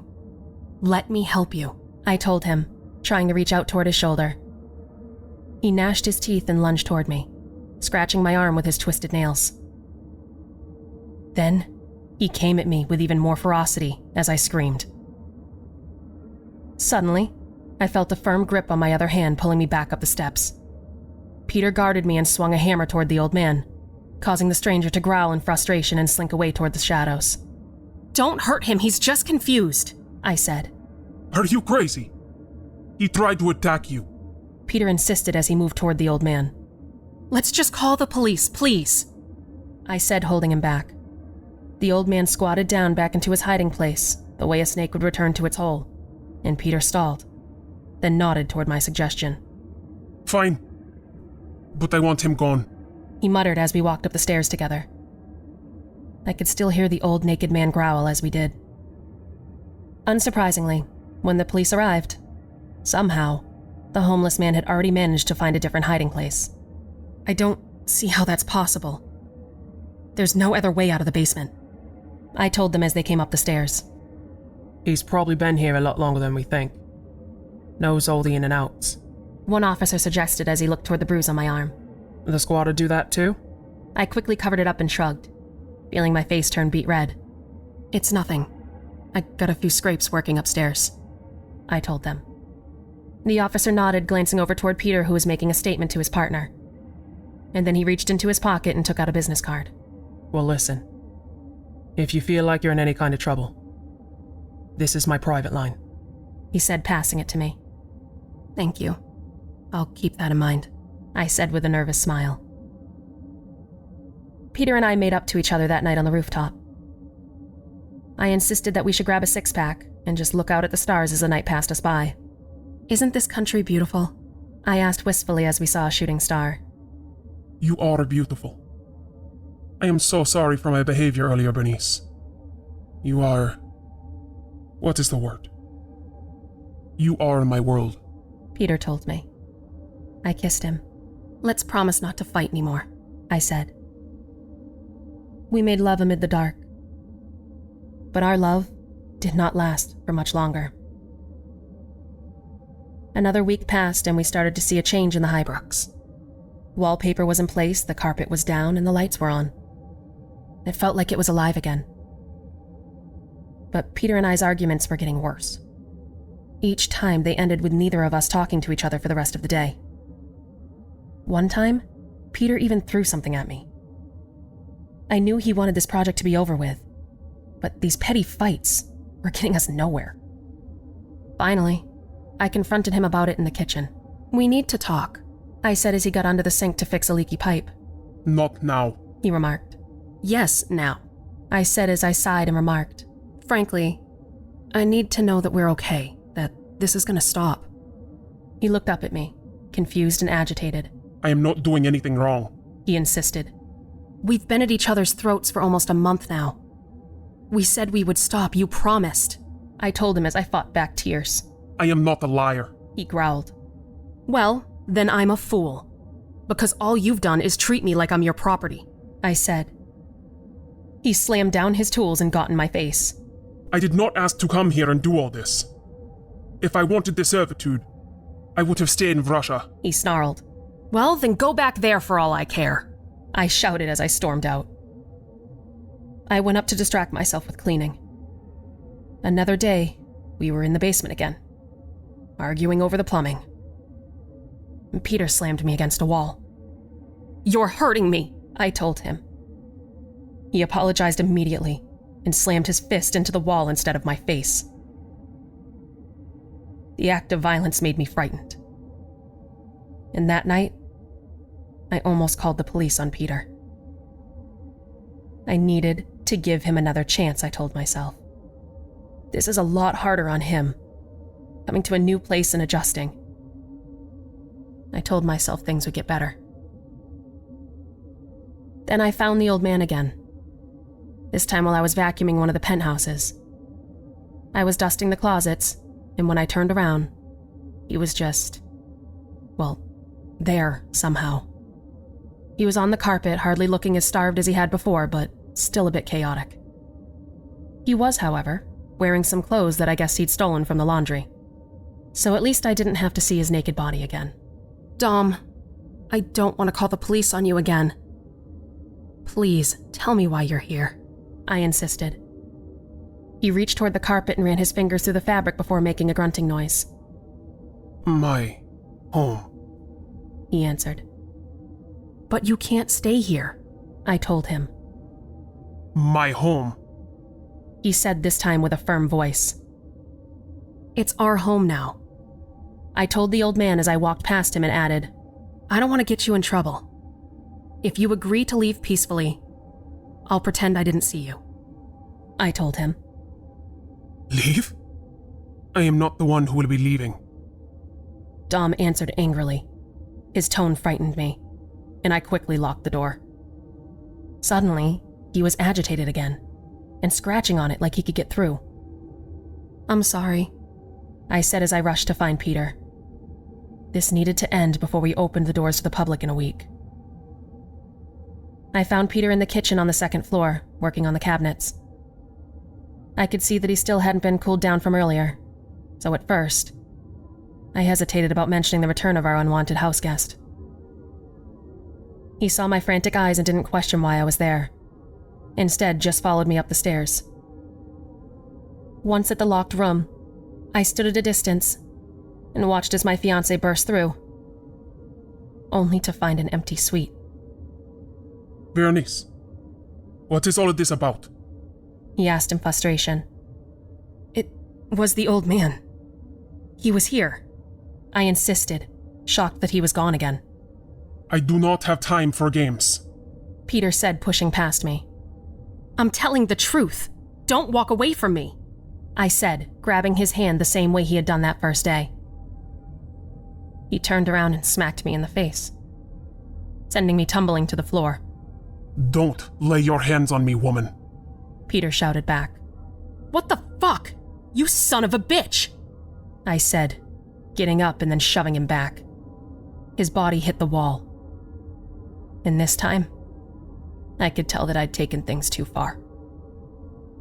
With a wild look in his eye, Peter came toward me and grabbed my hair, tossing me onto the bed. Sick and tired of your childish tantrums, he snapped as he pinned me down.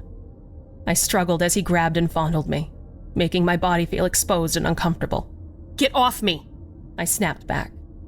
Shut your mouth, you want this, he said as he ripped my clothes off, acting like a sexual sadist.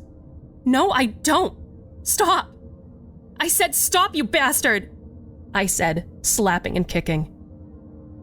His face got hotter with fury, and his hand gripped my neck, making it hard to breathe. You're such a bitch, he shouted. Then, from behind us, we heard a low thrum, a growl emerging from the hall. Peter released his grip on me and I turned to see the old man there, his gaze feral and angry toward the two of us. I gasped for air as Peter went toward the old man and yelled, Mind your business, Koga.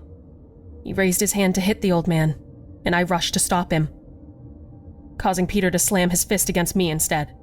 You little bitch, he said as I scratched my nails against his face. Stop it, you monster, I shouted back. Suddenly, The older man struck. Acting like a cobra, he grabbed a hold of Peter and pulled him to the floor. What the fuck? My fiancé snarled as he tried to get away from the old man's grasp. But surprisingly, he was stronger than he looked. Then something beyond belief happened. The old man began to sink into the floor, his body slowly melting into the carpet. Bernice, help. Peter said as the stranger grabbed his neck and tightened his hands on his throat. The old man's fingernails transformed into claws, his teeth into fangs. And suddenly I realized he was consuming Peter, taking him into the floor as well.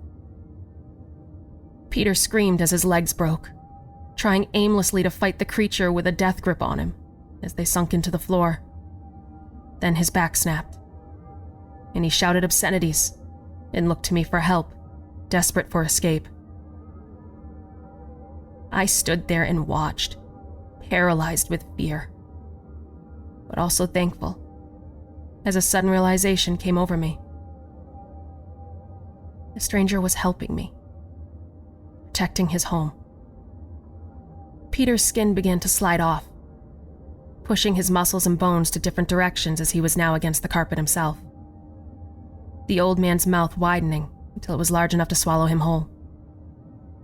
Peter kept shouting at me, calling me all kinds of names in English and his native tongue, until both he and the creature were utterly gone.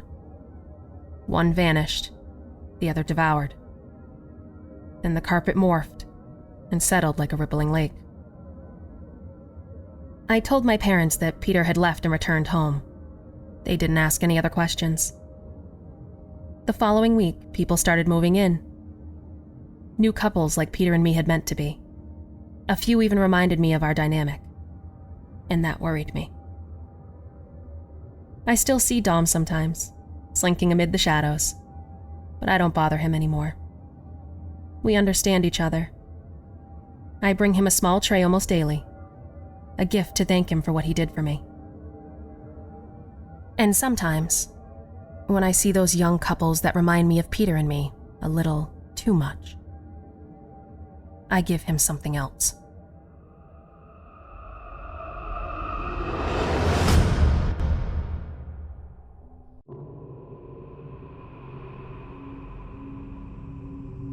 My brand is my baby. My brand is my baby. Do you know what a daily mantra is? They're those little sayings you repeat to yourself, and by speaking them into the universe, they're supposed to manifest into your destiny or something like that. Every morning, my sister Isabella sends me a new one. It's been 2 years of 3 a.m. "Go get 'em, boss bitch" text messages.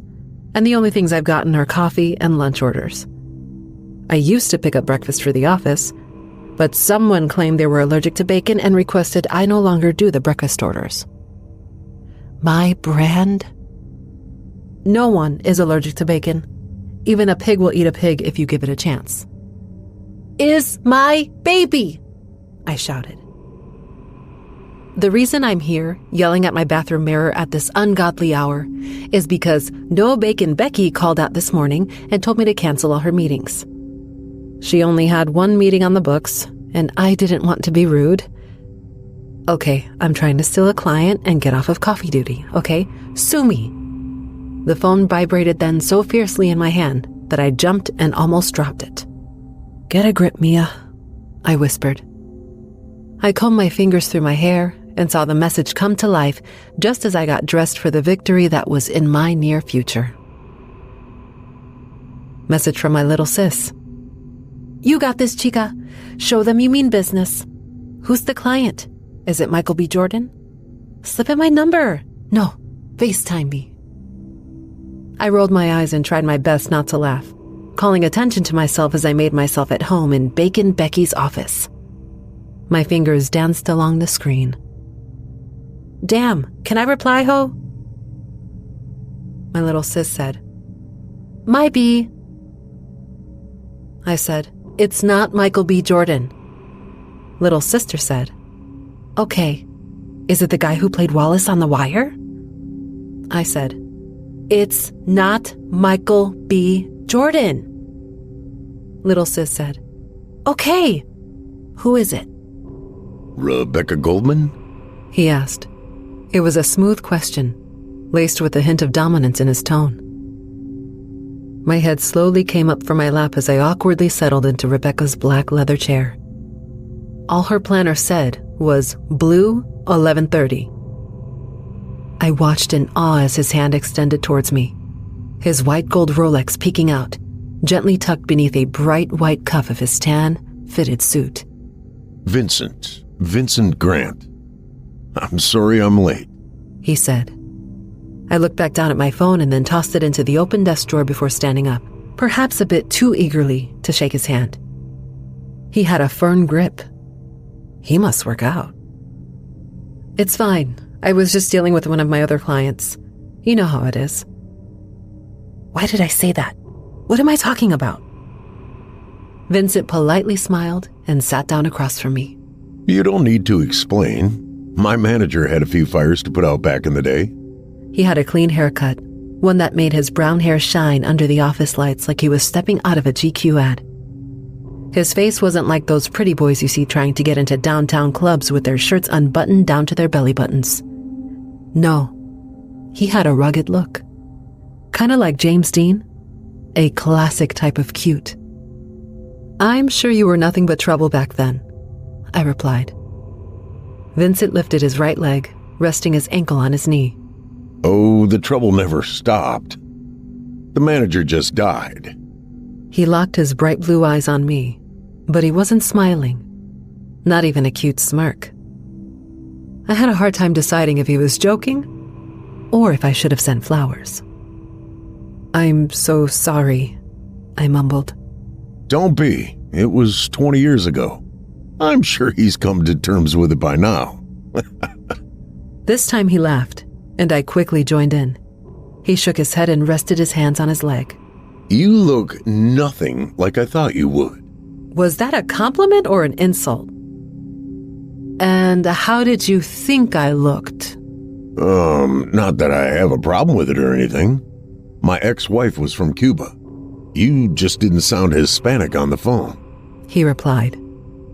I raised an eyebrow at his words, and then my phone buzzed on the desk, pulling me back to what I was doing. I was building my brand, securing my destiny. Oh, I'm so sorry for the confusion. I laughed and wiped my sweaty palms down my pant leg. This was the point of no return. The moment that decides whether I hear a "Great job, Mia, welcome to the big leagues," or "You're fired, clean out your desk, and make sure you leave your business cards." Damn, I'm gonna have to take that dumb unemployment class again. Rebecca couldn't make it today. I'm covering her meetings. Did she not tell you? Yes. When in doubt, toss Becky under the bus and make sure she hits every wheel. No, she didn't. Vincent's demeanor changed, and I glimpsed myself filling out job applications while eating ice cream for breakfast and watching The Real in my PJs. Guess that just drives home the point I was making. What point was that? I asked. The trouble never stops. He smiled and uncrossed his legs. I watched the tan fabric begin to unwrinkle as my dreams imploded. I can help you with all your needs, Mr. Grant. I couldn't let him leave. I couldn't let him walk out on me. Just let me know what they are. He smiled, sat down, and crossed his legs once again. And just like that, I landed my first client. I had no idea how big of a client he was. Mr. Grant, Vincent, had a running joke where he asked me if I even really worked for the agency. Honestly, my level of cluelessness about his career was embarrassing. Thankfully, Netflix, Google, and Isabella exist. Lunch with my sister is always a treat and a chore. We've been taking care of each other ever since our mother passed away 10 years ago. I'm never sure if passed away is the right term, but I can't bring myself to use the other one. It makes it too real, too dark. Isabel has no such problem. She makes it clear as day that it was a murder. She was just one of many women who went missing in the city. The police were very hesitant to call it a serial killer, Mostly for the same reasons I hate using the word murder. When you toss a label like serial killer out, then it turns everything into something else. It's no longer something random, no longer something that just happens. It becomes an unorganized and planned, deadly force of nature. One that's still out there. We sat down on her dorm room floor with open Chinese takeout boxes and stacks of scripts sent over by agents of some big-name directors and some big-money studios. Everyone wanted Vincent for one project or another. When Hollywood found out he had returned looking for roles, it was like saying JFK came back for one more term. "You are so damn messy. How the hell do you get any work done in here?" I asked. Isabel looked around at the piles of clothes and basketball gear that littered the floor before laughing. I work my best within the center of madness. It keeps me focused on my homework because if I'm not doing that, then I should be cleaning. She leaned back on a black beanbag and smiled as she scrolled through her phone. And that's scarier than any midterm. I rolled my eyes and pulled a script off the pile. My fingers ran over the black embroidered letters that sat on the cover page. Caged Bird, a tale about a woman trapped in an abusive relationship who finds an escape through singing in her church choir and then finds love in the arms of the choir director. I thumbed through the pages and looked up at Isabel. "What about Caged Bird?" I asked. Pass. She quickly replied. My eyebrow raised, and then I closed the script. "It's being produced by Netflix," I said. I know, it's a good script, but... "But what?" I asked. Isabel put down her phone and stared at me. I don't think Vincent wants his first role in years to be the crazed, abusive husband. Not after everything that happened. I nodded, and she returned to her phone, getting lost in the world of celebrities and basketball scores. When I finally did my homework on Vincent, like a professional should, I found out that he was a big actor in the 80s and 90s. He was in a short-lived family drama. It only lasted one season, but it was enough to catapult him into teen heartthrob status. He did another show and had some supporting roles in movies. Nothing too big. Mama used to call them appetizer roles. They let the industry get a taste of you before really putting some money behind you. He got some summer blockbuster movies, one artsy picture, and then he hit the big times. The lead role in a James Cameron movie. That's where he met Hollywood starlet and his future wife, Jasmine Perez. She was the lead, and life imitated art. They became a Hollywood it couple. But sadly, Hollywood romances are just prequels to a scandal. What did he have to say about all that? She asked. My skin tightened as I did my best to pretend this story of a cop and his partner, who was a talking dog, fascinated me.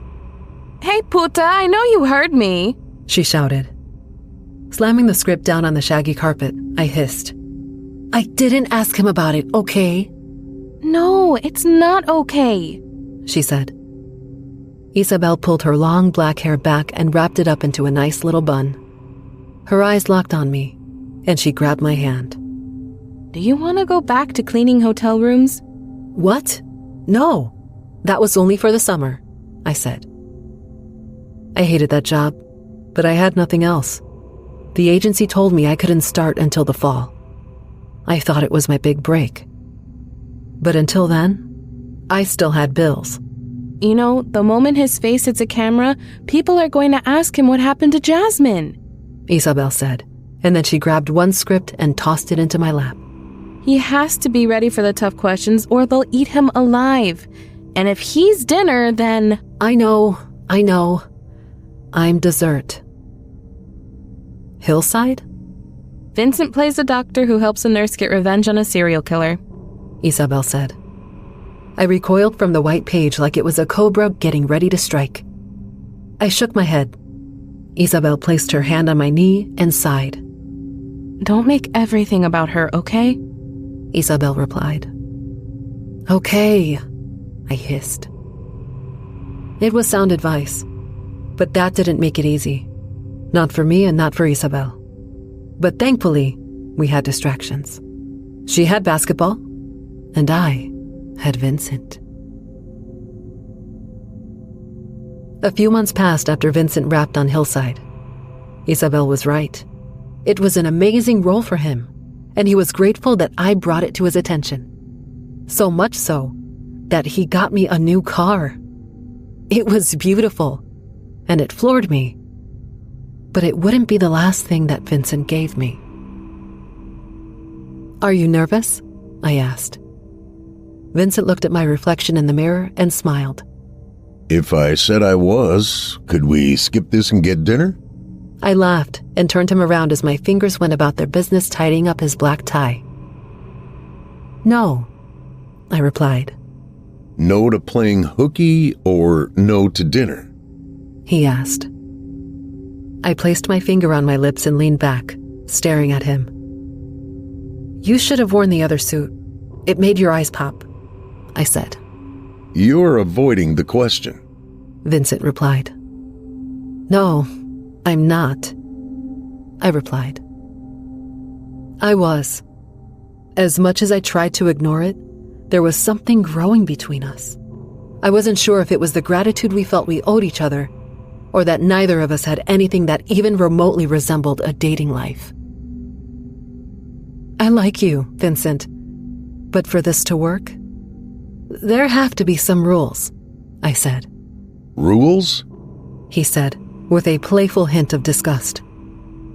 "Yes, rules," I said and laughed. Like? Vincent asked. I wasn't expecting to be on the spot like that, but luckily for me, the show was about to start. The door opened, and a stagehand motioned for Vincent to follow him. This discussion is not over, Vincent said. When the door closed behind him, I released a trapped breath from my chest. I ran my hands over my face and did my best to pull myself back into reality. I was his agent, nothing else. Friends became lovers, and you can't do business with lovers. But then I saw Vincent's blue eyes and bright white smile fill up the screen, and it drew my finger to the volume button. So it looks like things are looking up for you. Vincent smiled and nodded, but before he could answer and thank the fans for his comeback, the late-night host dropped a bomb on the interview. I'm sure Jasmine would have been proud, Jimmy said. Vincent's smile faded, and my chest tightened. It felt like I was in that chair and like it was my darkest moment being pulled up in front of the world. Vincent folded his hands together and stared at his interlocked fingers. I'm sure she is proud. Jasmine always wanted me to push for more in life. Vincent's eyes came up to the camera. This is for you, babe, he said, stealing the hearts of every woman in America. Yeah, that entire event was tragic. Just what were you two doing that far out in the ocean? Jimmy said. Vincent leaned back in his seat. I got to my feet quickly and bolted through the green room door. That sneaky son of a bitch, I muttered. This wasn't on their list of questions. It's a late-night talk show, not an Oprah interview. I pushed past the stagehands, only to make it to the set entrance. I could see Vincent lean forward and rub his hands together. I ask myself that every day. It was a sweet anniversary surprise. Just me and her on a boat for a weekend, Vincent said. I could see Vincent clear the tears from his eyes before he looked back at the host. I didn't tie the boat to the dock right. It was one mistake that snowballed into another and another. I'm sorry, you don't have to. No, I do. I want to, Jimmy. Vincent combed his fingers through his hair. Jasmine woke up in the middle of the night and went on deck. Her scream. It was like waking up to a horror movie. Sometimes I still hear it. Vincent said softly. His eyes turned toward the crowd, and a tear ran down his cheek. I heard the scream and then splashing. I raced up to the top deck and screamed for her, but there was no answer. So I jumped in. You jumped into the ocean in the middle of the night? Jimmy asked. The entire set was silent. It was a story that the world had been dying to hear, and not a soul dared to interrupt it. aside from that idiotic host. If you lost your heart, wouldn't you do anything to get it back? My hand instinctively went to my chest. I was in that water until they wrestled me out of it. The boat rental company reported the boat missing in the morning. That's when the Coast Guard went looking for Vincent and Jasmine. They found Vincent out of his mind, miles away from the boat, still looking for her. Doctors say he ruptured one of his eardrums going so deep repeatedly, but he never found her. No one has. "You killed it!" I announced. And our glasses clinked together, the bubbles tickling my nose before dancing around my tongue, igniting a celebration in my mouth that was over 20 years overdue. The champagne glass came away from Vincent's lips, and his blue eyes locked onto mine. We killed it, Mia. I couldn't have done any of this without you, Mia, Vincent said. After that interview, I realized I didn't need my firm. They were thinking too small. Vincent was a supernova in a world too blind to understand his talent. But as the song goes, I was once blind, but now I can see. My skin tingled, and my heart raced as Vincent's soft skin brushed the back of my hand. I'm not sure how I made it this long without you, he said. I chuckled and took another sip of my drink. You would have been just fine without me, I replied. No, I really wouldn't have been, he insisted. Our interlocked fingers sent a jolt through my body, and finally, my mind intervened to halt the roller coaster ride my heart was on. I'm going to the bathroom, I said. I'll order us another bottle, he offered. I laughed and grabbed my purse from the counter. You do that. As I navigated through the joyful laughter and drunken slurs that filled the bar, I couldn't help but appreciate the unique energy of Hollywood nightlife. It was like playing the lottery, hoping to get lucky and share a drink with a movie star. Or maybe even take one home. Vincent's 15 years my senior, which may seem odd anywhere else, but it's pretty common here. Vincent was different, not like all the rest. Maybe it was because the town had turned its back on him, but there was something genuinely special about him. A sort of knight in shining armor thing, rescuing an abandoned puppy before the city could put it down. Okay, that was a morbid analogy, but it wasn't too far off. After making sure I was alone in the bathroom, I took a moment to reapply my lipstick in front of the mirror. Then I closed my eyes, took a deep breath, and whispered to myself, I am a powerful, legitimate boss, and I deserve great things to happen to me. As I inhaled deeply, a chill briefly tickled my nose, causing my skin to tighten. Suddenly, I felt like I was being watched, and an irrational fear washed over me. My worry about someone walking in during my personal pep talk seemed entirely justified at that moment. I'm so sorry, I stammered. The words escaped my lips before my eyes fully opened, but when they did, no word in my vocabulary could explain the feeling that overcame me. Dirty, wet hair clung to her face. Gray eyes leered at me through the mirror, their intensity like daggers. Her hands thrust toward her neck, clawing desperately at her throat. I watched, transfixed as I were trapped inside a sinful theater set ablaze. Her nails ripped into her skin, dragging flesh down in one rapid, horrifying motion. She screamed, and I was freed from her trance, bolting out of the restroom. The door slammed into the wall, drawing everyone's attention, but I didn't care. I made a beeline for the exit, but suddenly, Vincent's powerful arms intercepted me. Mia, you okay? He asked. Is everything all right? A man inquired. I looked up at Vincent, trembling, then pointed back at the bathroom. There's a dead woman in there, I whispered. Vincent's concerned look transformed into one of confusion. He exchanged glances with the man before returning his gaze to me. "Wait here," he said, then left with the man, both cautiously approaching the restroom. I sat at the bar and turned my back to the curious onlookers. Their stares reminded me too much of those eerie white eyes in the mirror. My fingers clutched my glass, causing the liquid inside to sway back and forth, spilling over the edges and running down my fingers. I hadn't realized I was shaking or crying until that moment. I raised the glass to my lips and downed the cold, golden liquid that had been waiting for my arrival. Then I finished Vincent's drink as well. A hand gently rested on the middle of my back, and I jumped. Vincent came into view, his eyes flicking between the two empty glasses and me. "Did you see her?" I asked, my voice trembling. He looked at the empty glasses for a moment, then sighed, gazing up at me. "There was no one there," he said. No, that can't be. She was right." I pointed toward the restroom, but suddenly my hand felt so heavy. My entire body felt heavy.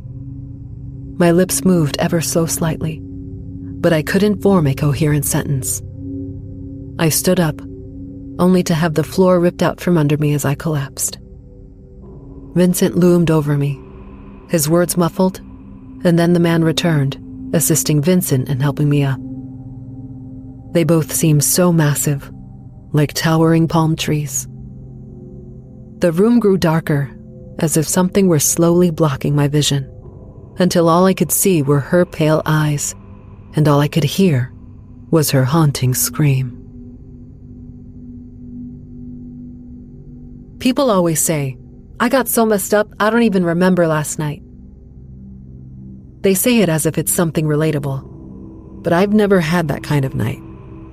I might drink until I need to take my heels off, maybe until I forget how to work the Uber app, or even enough to make me send a late-night text to an ex, but I've never reached the point where I couldn't remember what happened the night before. Until now. The room slowly came into focus, revealing a sea of soft, white nothingness. My body felt heavy, and even my eyelids required an enormous amount of effort to keep them open. My palms pushed at the white fabric, only to feel a cool rush of air hit my skin as it slid down off of me and onto the floor in a heap.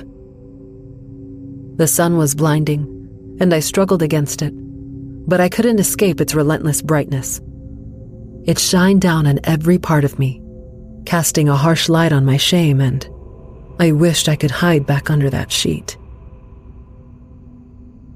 I sat up, and as my hands touched my bare skin, I realized there was no place for my shame to hide anymore.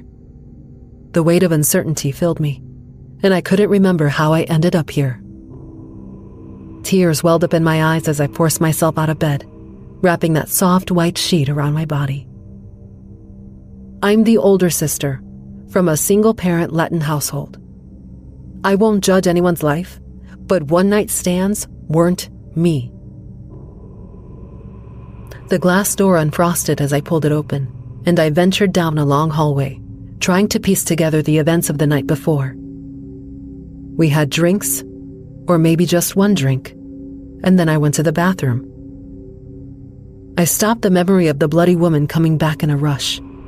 I tightened the sheet around me and closed my eyes, attempting to shake off the chill that surrounded me. I pushed past the image of the woman and her haunting scream, only to be left with darkness, punctuated by blurred moments of confusion. Muffled words and hazy faces filled my thoughts. I sighed and opened my eyes to catch sight of a woman in a black dress turning the corner ahead of me. "Excuse me?" I called out to her, but she didn't respond. It irritated me when people couldn't spare a moment to acknowledge another human being. It drove me crazy. My bare feet slapped along the wooden floors as I quickened my pace behind the woman. "Excuse me!" She stopped at the end of another hall, and I tugged at my white sheet to ease its drag on the floor. "Thank you. Where?" Before I could finish my sentence, the woman suddenly turned right and bolted down the hallway. What the hell? I balled up the remaining portion of the white sheet and chased after her, looking like a thought bride-to-be on a wild adventure. But as I turned the corner, I collided with a set of muscular arms and a chest that concealed a heart I'd been yearning to know. You okay? Vincent asked. No, I'm not okay. His hands moved from my hips to my shoulders, and I quickly recoiled. All feelings of longing and puppy love fantasies vanish when you wake up naked with no memory of what went on. What the hell happened? What do you... Vincent glanced at my makeshift toga and then raised his hands defensively. Nothing happened. You passed out and I brought you here to make sure you didn't die. That's what hospitals are for. We locked eyes for a moment, his filled with concern, mine filled with confusion and contempt. Listen, let's start over. I was making breakfast, Vincent said, the last part delivered with a hopeful smile as if a meal could erase the weirdness of the situation. But I did wonder if he made pancakes. I crossed my arms over my chest, gripping the sheet around me. I can't find my clothes, I mumbled. They're in the wash, but there's a closet full of things you can wear until they're done, he replied. Why did you wash my clothes? I questioned. To get rid of the evidence, he said, and a weak smile followed. It was meant as a joke, the kind my younger self would have giggled at and brushed off. But years of loss and disappointing dates had stifled the immature laughter out of me. Vincent smiled and rubbed the back of his neck. If I knew this was how you acted after a night of drinks, I would have suggested sushi instead, he quipped. I ran my fingers through my hair and sighed. Just give me my phone so I can call an Uber, I demanded. You really don't remember last night, do you? Vincent asked. No, I don't remember a damn thing, I snapped.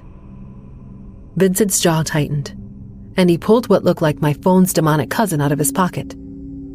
I held my hand out, and he reluctantly surrendered the shattered glass and twisted metal that was supposed to be my phone. You broke it when you were running out of the bathroom, he explained. I did this? I whispered, my disbelief mirrored by the phone's cracked screen. The phone looked like a pack of wild elephants decided to go salsa dancing on it. I mean, do elephants live in packs? Stay focused. My eyes reluctantly left the phone and met Vincent's icy blue gaze. You want to tell me what that was all about? He inquired. The only thing I want to do is go the fuck home, I exclaimed. I didn't care about his feelings or how adorable his eyes looked in a state of confusion. I didn't care about what he thought of me or what the hell had happened in that bar bathroom. All I cared about was getting home and leaving this bizarre night behind me. I clutched the white sheet tightly to my chest. I just want to go home, Vincent. Please, I pleaded. Vincent's eyebrows furrowed before he rolled his eyes and turned his back to me. I watched him walk through the living room and into an adjacent room. With my eyes closed, I ran my fingers through my hair, trying to collect my scattered thoughts. Shit, I muttered under my breath. This was it. This was the end of everything. Once word got out about this meltdown, no one is going to want to work with me. Well, no one worthwhile. I might get those performance artists from downtown. You know, the ones that paint themselves gold and do the robot. I dropped onto the couch and let out a deep sigh, my gaze shifting to the massive TV mounted on the wall. I bet it cost as much as my rent. He's watching a TV that cost over 3 months of my rent. I dropped onto the seat and let out a deep sigh, my gaze shifting to the massive TV mounted to the wall. Just before the screen came to life, I saw her, the same woman in black that I chased through these halls. I could see her reflection, leaning in as if whispering something into my ear. But then the darkness on the screen vanished, replaced by the local news. Thank you for tuning into Wake Up Nevada. I'm Joanna. My unease grew as well as I searched for that woman who seemed to play hide and sneak with me, whether I wanted to be part of her creepy game or not. I was almost ready to leap to my feet and chase her down once again, but then the words coming from the TV hit me. Like a brick, smashed into my skull. "Nevada?" I whispered. A chill ran down my spine, and even as I tried to pull my hands away, they seemed magnetically attracted to my skin. It was as if I were too afraid to touch anything, or be touched. My body moved almost involuntarily, rising from the black leather seat, and I slowly made my way in the direction Vincent had disappeared. I peeked my head into the room to find him standing in a large kitchen beside a black granite island. His cell phone was resting on the granite, the only object in the room that held his attention. "Why does that TV say that we're in Nevada?" I blurted out. Vincent didn't look over at me. Instead, he swiftly grabbed his phone and shoved it into his pocket. "Because we are in Nevada, the Black Rock Desert to be more precise," he replied calmly. "The desert?" I muttered, puzzled. "You're not going to scream again, are you?" Vincent asked, his tone laced with sarcasm. Ignoring his comments, I rushed toward the nearest window, yanked the curtains open, and was greeted by the surreal sight of a beautiful white oasis surrounded by miles and miles of dry desert dirt. "What the fuck?" "Calm down, Mia," Vincent urged. No, you don't get to tell me to calm the fuck down. You drove me to Nevada. I accused him, my frustration boiling over. Vincent looked away, his gaze fixated on the white kitchen floor. I took a step closer. "What?" I demanded. "Huh?" Vincent replied, feigning ignorance. "Why are you looking like I kicked your damn puppy?" I snapped. Vincent shrugged, then finally admitted. "We didn't drive out here." "What do you mean we didn't drive?" I asked, my confusion deepening. Once again, Vincent attempted to avoid eye contact, prompting me to resort to a tactic I reserved for cheating boyfriends and racist coworkers at holiday parties. I slapped the shit out of him. I watched as his soft white skin transformed into a bright pink. The outlines of my fingers were imprinted on his face now. "What the hell do you mean?"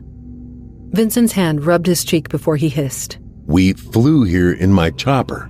His fingers slid onto the dark black countertop as his thumb tapped against the granite. "I usually fly out here when I don't want to be disturbed. The pilot is on call, but he won't be able to get here until noon tomorrow," he explained. "Why?" I asked. "Dust storm. No way in, no way out," Vincent mumbled. I shook my head. There was no way this was happening. In just a few hours, I had gone from drinks with a crush to feeling like I was stuck in a bad Lifetime movie. My bare feet callously led me to the glass door in the kitchen, where I could see a large white pool surrounded by artificial green grass, reminiscent of mini golf courses. Beyond that, nothing. No buildings, houses, or roads. Just brown and red dirt, with our location marked by a solitary white spot in the vast emptiness. "You should get dressed," Vincent suggested. I glanced over my shoulder for a moment and back out at the pool. "I need to call my sister," I replied. His eyes traced along my bare back, and then his hand rested on my shoulder. I quickly pulled away. "Come on, get dressed and you can call her from my phone," Vincent said. I silently agreed and followed him. As I walked behind him, doubts filled my mind. Had I overreacted? Maybe he genuinely thought this was romantic or was trying to help. But as my uncertainty grew, Vincent began talking about the house. "I had it built in the early 90s. It was going to be a surprise for Jasmine," he shared. His fingers ran along the wood of a blue door, the only colored door in the house. Hell, everything else was glass. It was a stalker's wet dream. "She always wanted us to get away, escape all the lights, and just be free. But now it's just me," Vincent said. Sadness washed over the moment, so much so that I was forgetting my internal struggle of hating Vincent. Although, I quickly reminded myself it was far too early for Stockholm Syndrome to set in. "What's in there?" I asked. Not because I cared, but just to break the tension of the moment.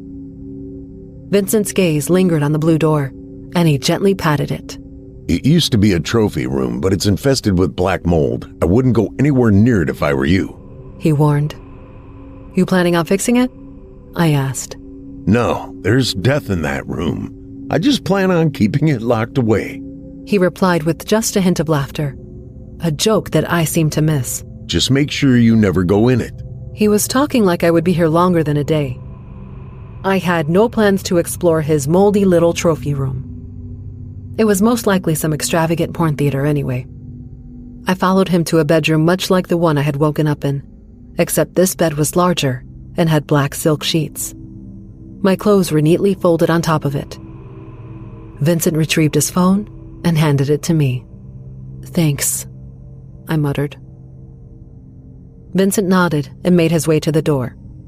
I turned to watch him leave, and as the door closed behind him, my fingers dialed like they were possessed.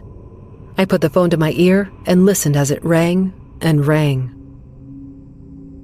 "Pick up the phone," I muttered impatiently until Isabel's voice finally filled my ears. "Hey, what's up?" she said cheerfully. "Isabel, I'm freaking the fuck out. Last night, something happened." I whispered urgently into the phone. "What?" she shouted. "I'm not sure, but I think Vincent drugged me, and I'm 99.9% sure I've been kidnapped." I confessed, taking a deep breath. "I need help," I added. "Damn, that sucks. You know what else sucks? That I'm not here." Isabel replied, laughing, and then telling me to wait for the beep. But I didn't. I ended the call and immediately started dialing another number. My fingers smashed 911 so hard that I thought I might break the phone screen. I held it to my ear and glanced up. And there she was. The blood-stained woman from the bar, staring at me through the window. Her eyes were pale and milky white, her skin gray like ash. The only color she possessed was in her jet-black hair blowing in the wind and the blood running down her neck. Her lips parted, and I braced myself for her scream. My hand shot to my ears, and I screamed, "No! No! No!" My body tensed, anticipating that bone-chilling cry, but what I heard was far more horrifying. The faint sound of shattering glass as the phone plummeted to the wooden floor. My eyes widened, and I rushed to pick it up. When I looked back at the window, nothing was there except the scorching desert landscape.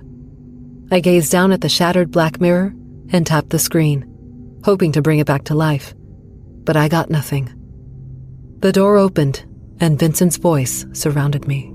Are you all right? He asked. No, I wasn't all right. I was far from it.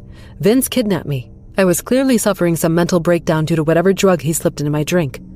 Either I was hallucinating or being haunted. Regardless, I was far from all right. My finger traced the broken black screen as I finally mustered the courage to ask a question that had been plaguing me since I had woken up here. Vincent, who else is here?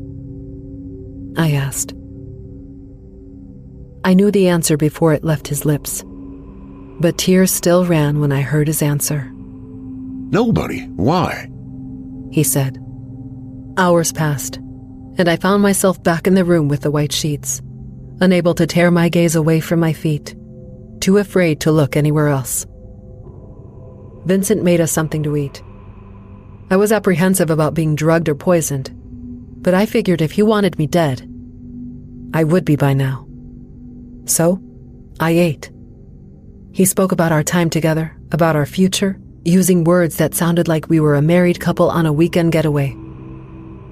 I let his words wash over me, my focus fixed on the belief that, despite what Vincent had told me earlier, we were not alone. As we sat at the dinner table, in chairs that should have been empty, sat women. They were all different, each one unique in her own way. Some had jet black hair, while others were blonde. One appeared to be my mother's age, or the age she would have been by now, and another looked like she wasn't even old enough to take the SATs. The only common thread among them was that they were women, they were dead, and they fixed their pale, haunting eyes on me. Throughout the entire meal, they stared at me in eerie silence, with no words, just haunting glares, while Vincent continued his declarations of love. Are you listening? He asked. The women all slowly nodded, prompting me to do the same. The night continued with a tour of the house, which was far from the open layout people seem to prefer nowadays. Most areas were locked behind closed doors, with only the living room and kitchen open to us. Vincent proudly showed me each room, speaking of the hours he spent there, shaping the place to his liking. We moved from one room to another, but when he opened the doors, I didn't see the renovations or his hard work. Instead, I saw nightmarish scenes in every room. Each room held a different woman, showcasing her last moments like some morbid art gallery. Belts, fishnet stockings, purple bruises from fingers around their throats. They all bore signs of unimaginable violence. These women were dead and locked away from the world behind these doors. Vincent didn't seem to see them, not in their state of death, and I doubted he ever truly saw them when they were alive. He overlooked them. Their fear and screams didn't matter, just as I didn't matter. As I stared down at my feet, I remembered the one room that didn't house a ghost from Vincent's past. Or maybe it did, but he didn't give me the chance to peek behind it. It was the room with the blue door, the one Vincent told me to never go into. He gave it a mask of deadly black mold, one that would steal my life away, but I knew that was a lie. My eyes met the gaze of the pale-eyed woman in the room, her fingernails broken from her desperate attempts to escape. I had waited for hours, and now, in the dead of night, I stood up, looking at her. "Now?" I asked. She nodded slowly. I exited my room and walked down the hall. In front of each door stood a dead woman, each whispering the lies they had been told. I can make you famous. I'll show your work to my agent. It won't hurt. I can make it worth your while. I need you. I want you. I love you. Then I reached the blue door, the one that lacked a ghostly occupant, the one I believed to be my room in this house of horrors. I grasped the handle and twisted it, but it didn't move. It was locked, concealing its secrets from the world. I turned back to see the women all pointing down the hall toward the kitchen. Leaving them behind for a moment, I returned with a large chef's knife. I stared at the brass doorknob, feeling it sinfully whispering to me. The victims of Vincent's past surround me, but their presence didn't make me feel as crazy as the haunting whisper from behind the blue door did. It wanted me to enter, to see beyond its outer shell and discover the darkness within. I rammed the knife between the door and the frame, hearing the alarming crack of splintering wood. Part of me worried that the noise would wake the monster, but I had come too far to turn back now. With a flick of my wrist, I heard the satisfying click as the lock was released. Slowly, I pushed open the blue door. My heart pounded. Something about this room was pulling at my soul, despite the feeling that entering it would mean never leaving again. As I entered, the ghostly hands of a dozen women rested on my shoulder, urging me forward into the dimly lit room. This room was unlike the others. It had gray cement-blocked walls, blood-stained checkered tiles, and drains along the floor.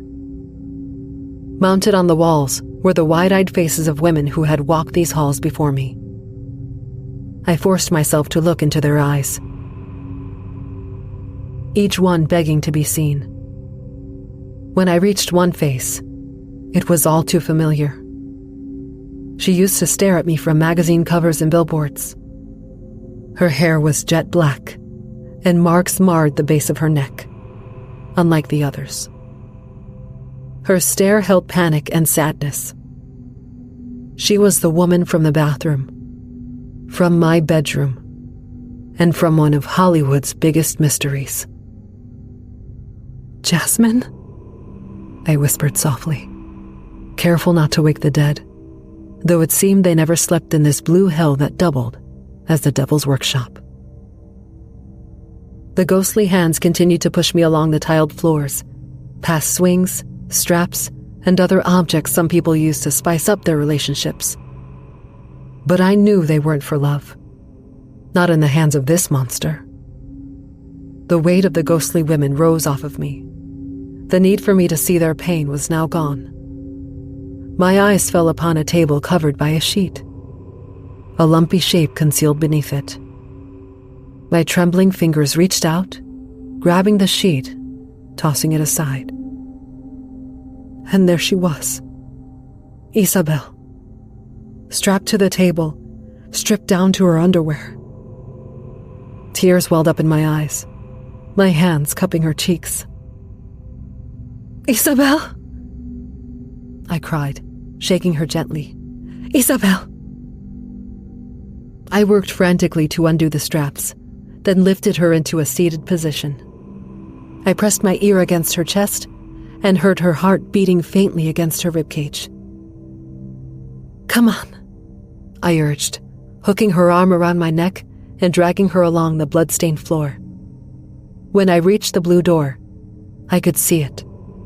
A red dot hovering just above the door, shifting from side to side like the devil's eye, keeping a vigilant watch over his trophy room. "Come on!" I shouted, desperately trying to rouse my sister back to the land of the living. But she remained limp, a dead weight in my arms as I fought to carry her through the gates of hell. I rushed us through the blue doorframe, and when I turned, I saw Vincent staring down at a blue screen. His icy blue eyes rose from the screen and locked onto Isabel and me. He tapped the screen, extinguishing the light, disappearing back into the darkness of the hall. "I gave you one rule, Mia. One," he said. I turned and rushed down the hall toward the white room. "One simple rule and you broke it, just like all the others." I could hear his footsteps calmly approaching from behind. But I'm not all that surprised. Women come from a long line of sinners, from Delilah's costly deception to Eve's questionable appetite, he said. Finally, I reached the white room, pushing the door open and slamming it shut behind us. Frost crept across the clear glass, and I twisted the lock. Disobedience is in your DNA, Mia. I shouldn't have thought you were any different from the others, Vincent said. I did my best to block out his psychotic monologue and focused on pushing a dresser in front of the door. With the knife clenched in my hand, I shoved the dresser across the floor and wedged it against the door. Suddenly, I heard him knocking lightly, calmly. "What the hell is this, Vincent? What the hell did you do to my sister?" I demanded. The knocking paused for a moment. I stood still, staring at the frosted glass, and then it shook under the thunderous force of a madman. "Let me in, Mia. We can talk about it," he said. "Stop!" "Let me in!" he hollered. I held up the knife, pointing it at the door. "Just leave us alone!" I shouted. The tip of the knife shook frantically before me, my hands unable to stay still as the pounding on the glass continued. Each thump sent my heart leaping out of my chest. "Let me in, you stupid cow!" Vincent screamed. The glass exploded onto the wood of the dresser, and there he stood, staring through the shattered remains of my sanctuary. His foot landed on the broken glass as he pulled himself up, all by grabbing the remaining shards of the door's frame. He didn't flinch as the glass sliced into his skin, his eyes never wavering from me, both filled with the cold intensity of the ocean. What are you going to do with that? He asked, dismissing me entirely. It wouldn't have mattered if I held a gun or dynamite. He wouldn't have feared me more than a child with a water gun. In his eyes, I wasn't a person or an opponent. I was merely the next head to adorn the wall of his trophy room. Just let us go, Vincent. I won't tell anyone. I swear. You can let us go, and we'll never see each other again. I begged. But I enjoy seeing you, Vincent said, a sinister smile spreading across his face. Bloody footprints marked his path along the floor. I raised my knife higher, pointing the trembling blade at his face. Why are you doing this? I asked. Why? Why? He mocked. Vincent glanced to the side, his eyes falling on my sister's bare back. Don't you fucking touch her! I shouted, rushing toward him with the blade. My battle cry did little except let him know I was coming. He seized my wrist and shook it fiercely until the knife fell, scattering it across the floor. I'll tell you why! He roared, spinning me around and wrapping his arms tightly around me, holding me close to his chest. I do this for the hearts that you've broken and the ones you will break, with your lies and your games. He inhaled deeply, his nose brushing my hair. But mostly, and most importantly, I do this... His hands gripped my shoulders, and then he violently threw me to the floor. My face bashed into the tile, blood mingling with my black hair. He tore open the back of my dress and then spun me around. His hand reached for his belt while the other gripped my bloody face. Because I can, he said. The belt came off, and the black leather quickly coiled around my neck, like a snake would its prey, all before squeezing the life out of it. My hand shot up, and I rammed my nails into his neck, tearing at his skin. The belt tightened. My shouts became whispers. That's when the air felt like sandpaper in my chest. The devil sought a new victim a few months ago, and unknowingly, I offered up my sister and myself to him. Through fading vision, I could see Vincent's wicked smile. He smeared my blood across his lips, forming a sinister grin. I love you! He shouted as the bell tightened. I love you! My hand slapped at his wrist. I love... The leather noose loosened around my neck, and I gasped for air, greedily inhaling as much as I could. Blurriness faded from my sight, revealing Vincent's wide eyes and blood-smeared lips. His hands reached for the black handle of the large knife buried deep into the spot where his neck and shoulder meet.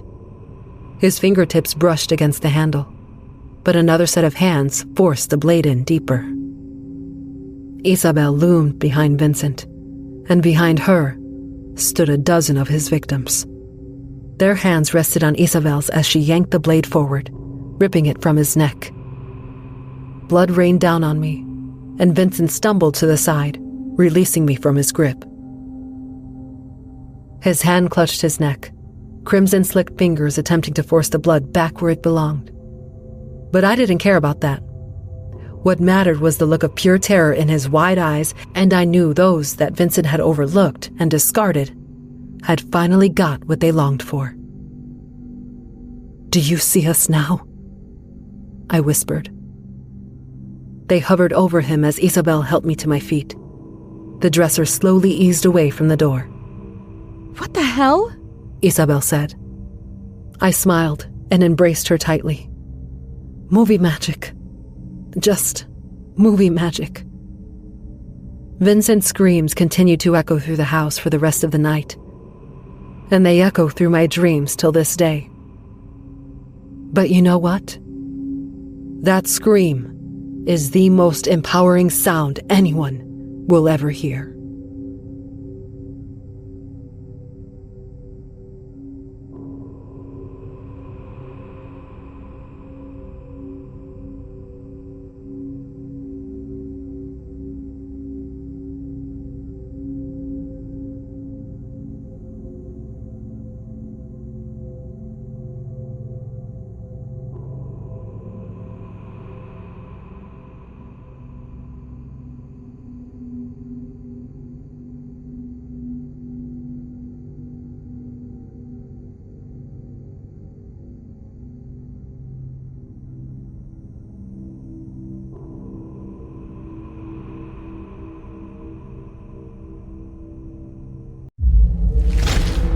Chilling tales for dark nights.